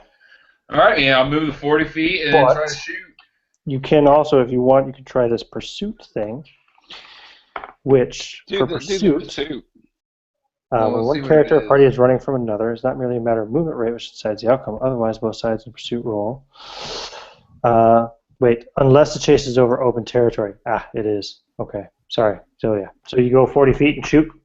Roll the hit. That's what I'm relegated to doing. Sorry, if you had like kind of, if you were in like, I don't know, a maze or a city, you could be ducking through things. And, That's going to miss too as a 7. Okay, you miss. Next round, initiative. Boom! The door bursts open to the farmhouse. I got a 4. Mary comes in, breathing heavily. She says, "The taxman, he's coming." The taxman cometh. Should we go after him? Redemption? I didn't hear my boy didn't give us the alarm. It's a while. What do you want to do? I don't know how far away I am, but I am shouting. Vivaldi's like, Vivaldi is strongest man in the world, but my boy makes me weak. We got to save him, Redemption. Save my boy. There's no way he'd miss woman. You go outside, you can hear him shouting when you go outside. Yeah. You see him coming. Now, if you've already run 2 rounds, I would say you're 4 rounds away from the farmhouse. But if they run in your direction, you guys it'll cut the time in half. I just need to get ahead of the bad guys one time. Right. Unfortunately, they won't be on initiative. So, first guy runs up to you with the club. And that is a 19. Fuck! Oh, shit. I And, only got 4 hit points. oh, he did 4 hit points of damage. I'm down. You go down Ian. unconscious at 0 hit points. Father! So you come out and step onto the porch there. God damn it, Andrew. I love that picture. You see your boy running, and you see one of the taxmen run up behind him. One of the taxman's thugs run up behind him and thump him in the back of the head with the club, and he collapses on the ground. And these 2 men are standing over him, and you can see 3 more men and the taxman himself coming up behind. What are you gonna do?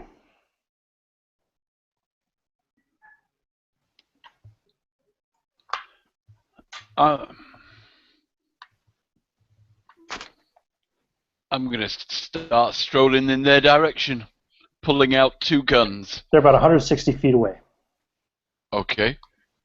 Yeah, I'm gonna pull out my pistol also. And start moving in that direction. Yep. Okay, so as you guys start strolling up, the 5 remaining thugs kind of all standing over, what's his name? Max. Mm-hmm. Max Poundstone. And one of them just sticks his sword right up against Max's neck, and Godfrey shouts out to you guys, "I wouldn't take another step if I were you, or your precious boy is going to die." Give me my boy!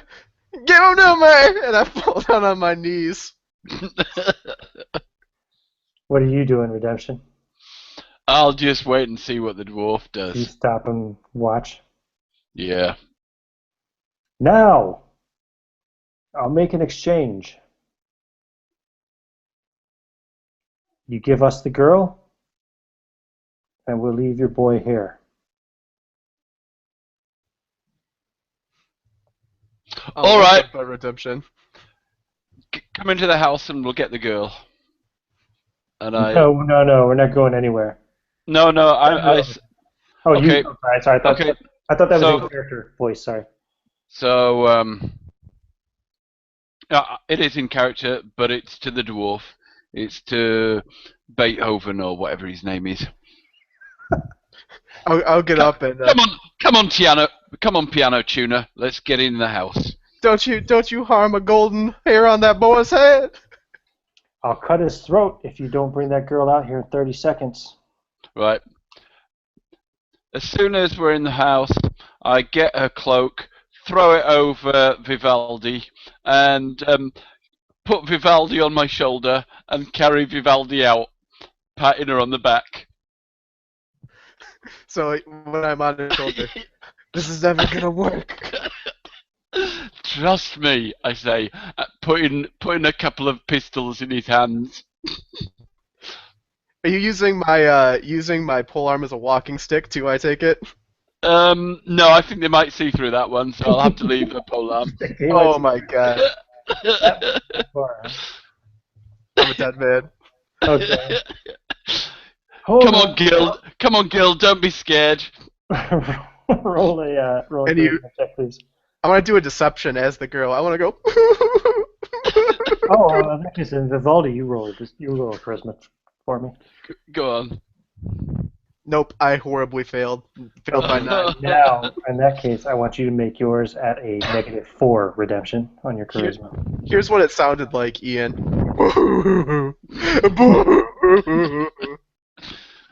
Let's see.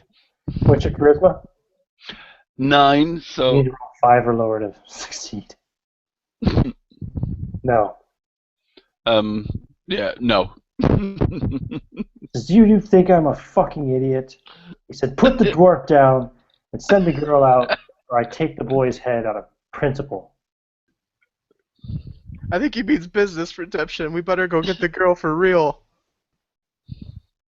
No. He, Alright then. he takes a dagger out of one of the men's pockets and sticks it in the boy's ass. Shoot him! Shoot him! You take 1 point of damage, Heath. You're at -1. You die at -3. Yeah.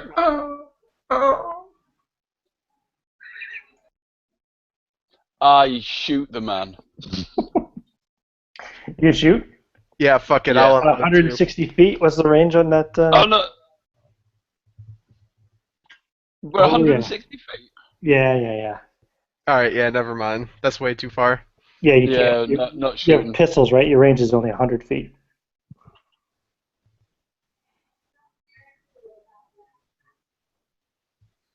So, what do you want to do? He's waiting for you. He's got the dagger sticking in. Give him the Max's ass. girl! Alright, I'm Okay. gonna start walking back to the house to get the We go girl. back to the house. And You didn't get far. You were like 10 feet from the door. Is the father and the sons back yet? No, it's still late afternoon. They're still at work in the fields. They come back at nightfall. They're farmers, man. You know how that works, Andrew. Yeah. shut up. The girls run. You shout out, the girl has run. Yep.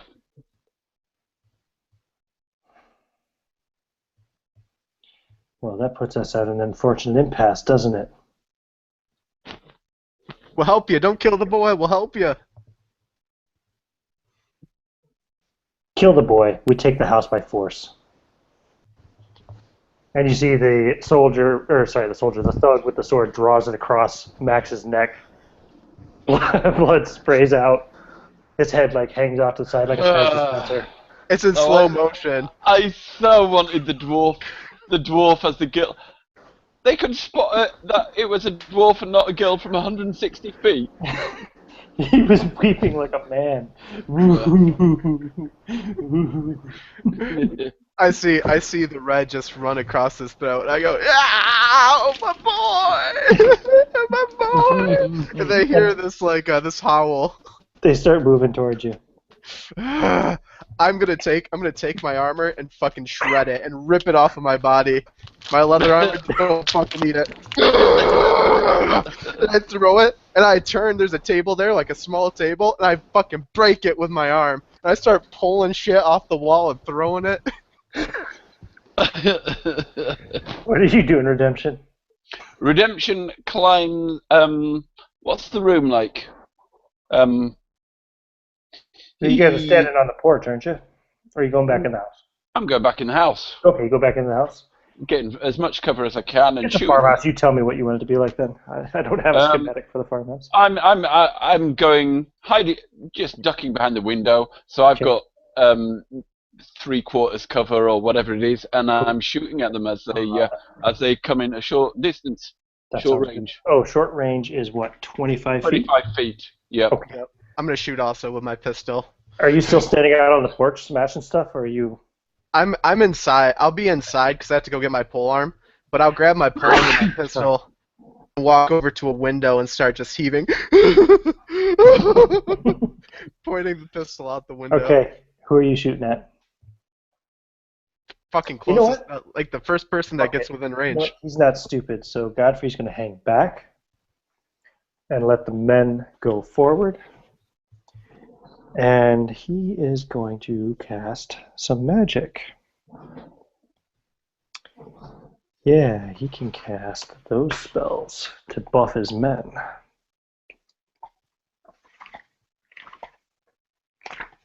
How many spells does this peckerhead got? He's 7th level. What? I'm looking at redemption. We gotta avenge him for my boy. For my boy.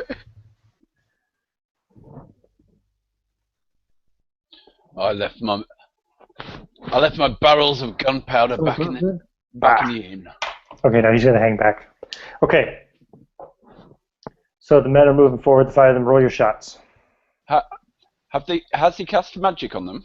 No. I don't like the effect of the buff spell. I don't think it's great, honestly. I assume he's 7th level. He's got 7 hit dice, so that would mean 7th level to me. I rolled a 13.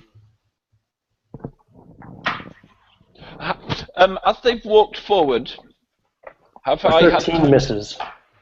As they've been walking forwards, have I had time to start aiming? Yeah. It took them a couple of rounds. They were like 4 rounds away. So do we get the aiming bonus? Sure, if you're saying they're aiming.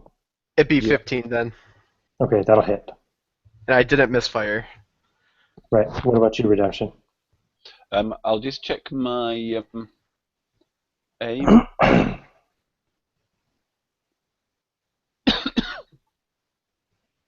See if it misfires. Is it 1 or 2? Or is it 9 or 10? Depends on the type of weapon you have. What do you have? Flintlock? Matchlock? Yeah. If it's a flintlock, it's only on a 1. It's a flintlock. Yep. Yeah, flintlock misfires on a 1. Matchlock's misfire on 2 or 1. So yeah. Okay. Oh, you don't misfire. You're fine. And you hit. Was that 18 your attack roll? No. This is it. 1, 2, 3. 1, 2, 3, 4, 5, 6. 16. Yeah, it hits. So go for damage. I hit for 2 points of damage. Okay, that guy takes 2.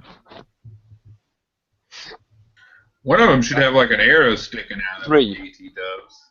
And 3. Okay. Boom, boom. You wound a couple of them. They keep and then forward. I drop back. Are they carrying on coming forwards? Yeah, they're gonna come forward. They're gonna be up on the porch and into the house next round. Okay, then I also turned over a table so there's a bit of cover between me and the door. Okay. I'm gonna stand. In my mind, I see a door and then 2 windows to the right of it. I'm gonna stand between the door and the window with the polearm and just wait for one to come through the door and try to fucking clock him. Okay. Well, they had to be 25 feet away from you for you to get your shots, so they're going to be able to get in to you. Mm-hmm. But let me just roll a perception to see if they go right past you and head for redemption or not.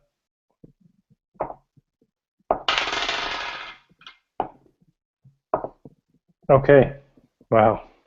So they come in. One of them comes past you and starts going towards redemption. And he will get to the table, but he won't get to attack this round. The next one comes in and sees you there and tries to stab you with a sword.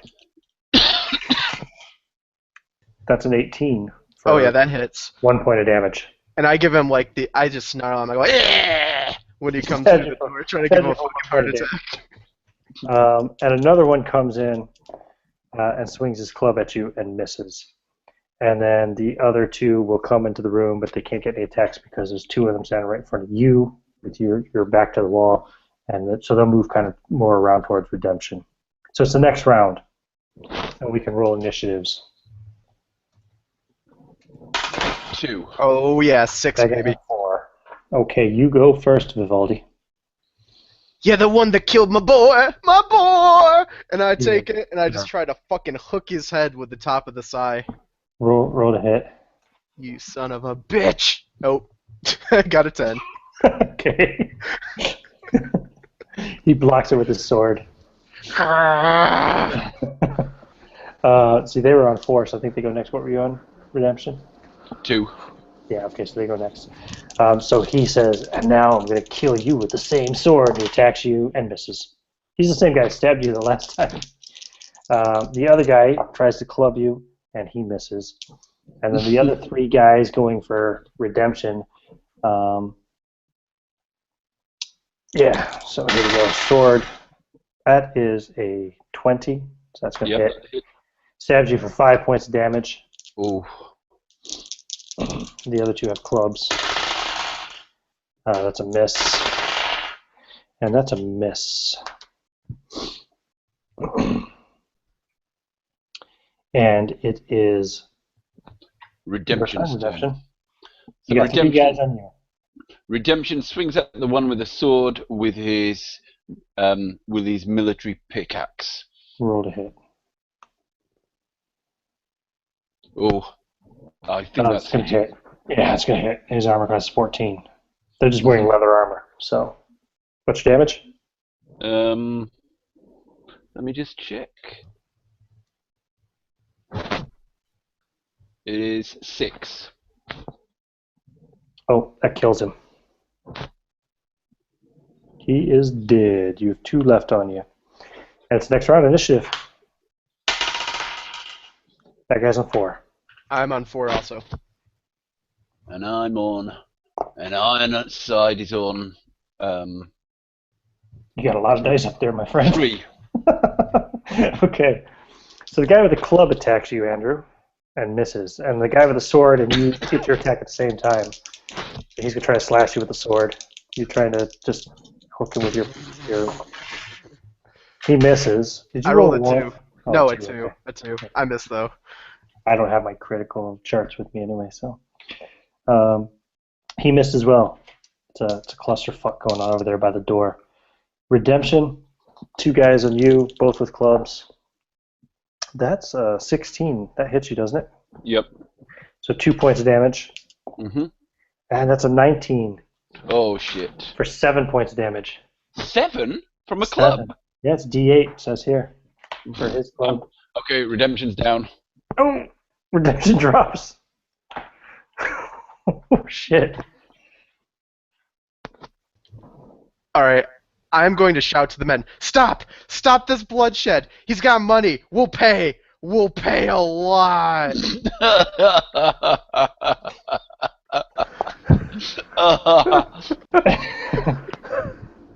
And the cleric walks into the room, says, how much money? As the guy's holding the sword up against your neck, the guy that killed your son. You can see your son's blood on the blade.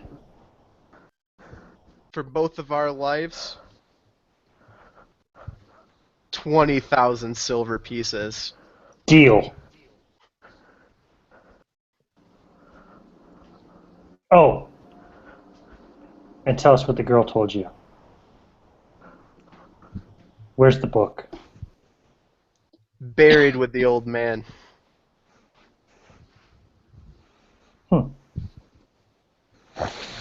And I'll walk out and throw my dwarvish hand out and go, Mr. Godfrey, off the man that slit my son's throat, and I'll find 10,000 more.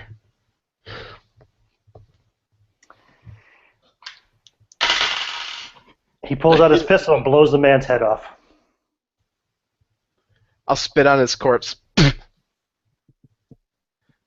Pleasure doing business with you. And I have every intention of collecting my good friend here and leading him back to the hotel and giving him all of his silver. They will. Let's see. There is still. So he just blew that guy's head off. So there's only 2 men left, plus him. So the 2 men will carry Ironside, and he will keep his pistol in his hand. His other pistol, he had 2. And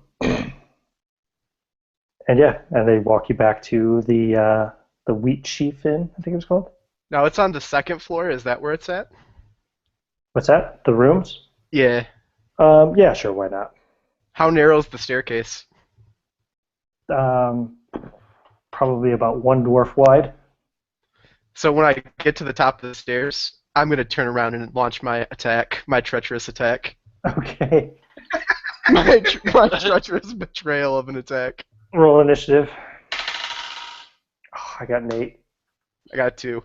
So Okay. I'll just flop around with my polearm in my hand and just look at him at the top of the Pistol stairs. goes off. Did you really think I was going to let you get away with it after you killed my boy?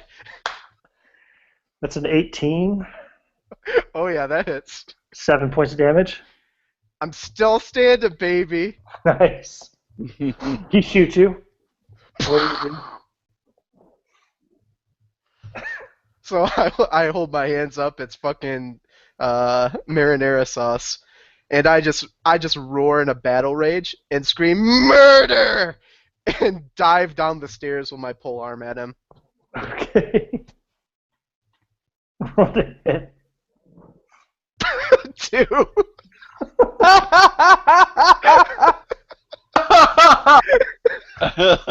So you face plant at the bottom of the stairs. Oh man. And the guys with the clubs come up. They just throw Redemption on the ground unceremoniously. And that's going to miss. Oh, that's going to hit. One clubs you for 6 points of damage. I'm dead. Okay. They club you to death. And all you hear is, I close my eyes. And I remember the good times. I remember lifting a giant globe over my head. I remember making it with the bearded woman, eating carnival food. It wasn't such a bad life.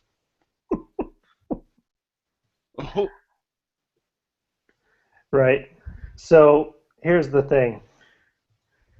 They loot. They take all of your treasure. Just 1 second then. Do they make their find traps roll? Oh, well, you have traps? Yes. Brilliant! Poison darts every chest. No. Something a lot more explosive.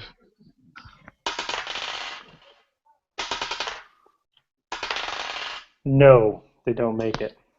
Then, as they open the chest, a spark goes off, igniting the barrel of gunpowder in there, and I think they're blown to into the skies. As is most of the Wheatsheaf Inn. Mm-hmm. Fuck. In fact, the fire would probably consume the place. I'm going to have you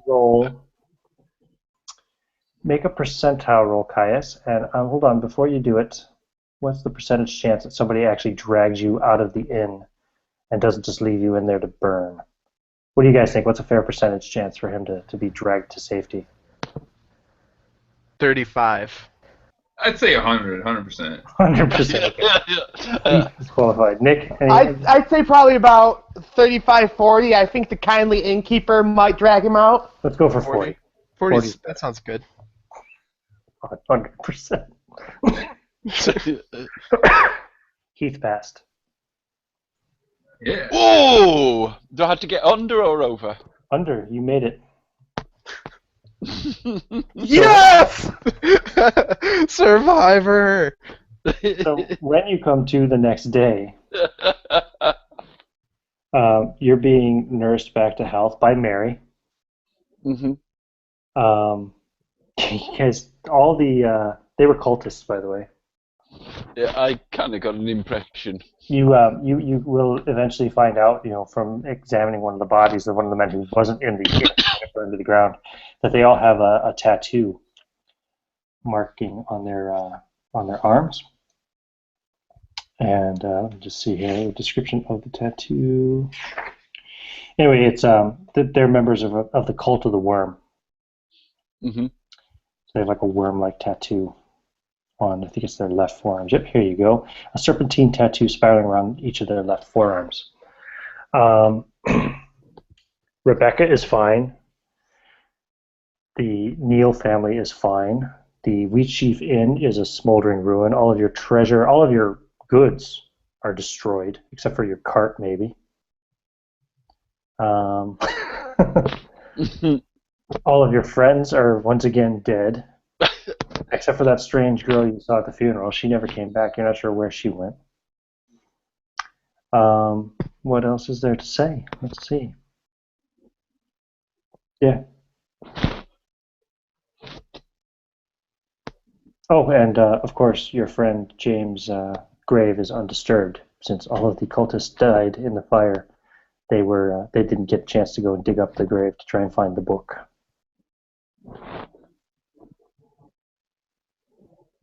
Anything you want to say as an outro, Redemption? Once again, the sole survivor. Redemption, probably burnt and scarred. His sort of his once fine clothes all a singed mess, and covered in mud and dirt. Looks down at the sort of death all around him, and says, "Fucking acne-skinned, eczema-ridden, gold-grubbing tax companies got what they deserved," and spits on their grave and walks off into the forest. Nice. And what level are you, Redemption? I was third. You were third? Yeah. Mm-hmm. All right. Roll a d6. If you roll anything other than a 1, you level up. 1. Okay, you don't level up. But yeah, that's it. That will wrap up Death and Taxes. I'll just give everybody a chance. You want to say anything, Andrew, before we sign out? Worth it. Oh, shit. Redemption got his exiting monologue. What about you, Heath? Anything you want to say on the way out? Pass. Okay, very good. Nick? Yeah, totally worth it. Every second of it. Cool. All right, well, we will do another one of these in a couple of weeks' time. So you are all invited. And anybody who watched this or does watch this in the future, thank you very much.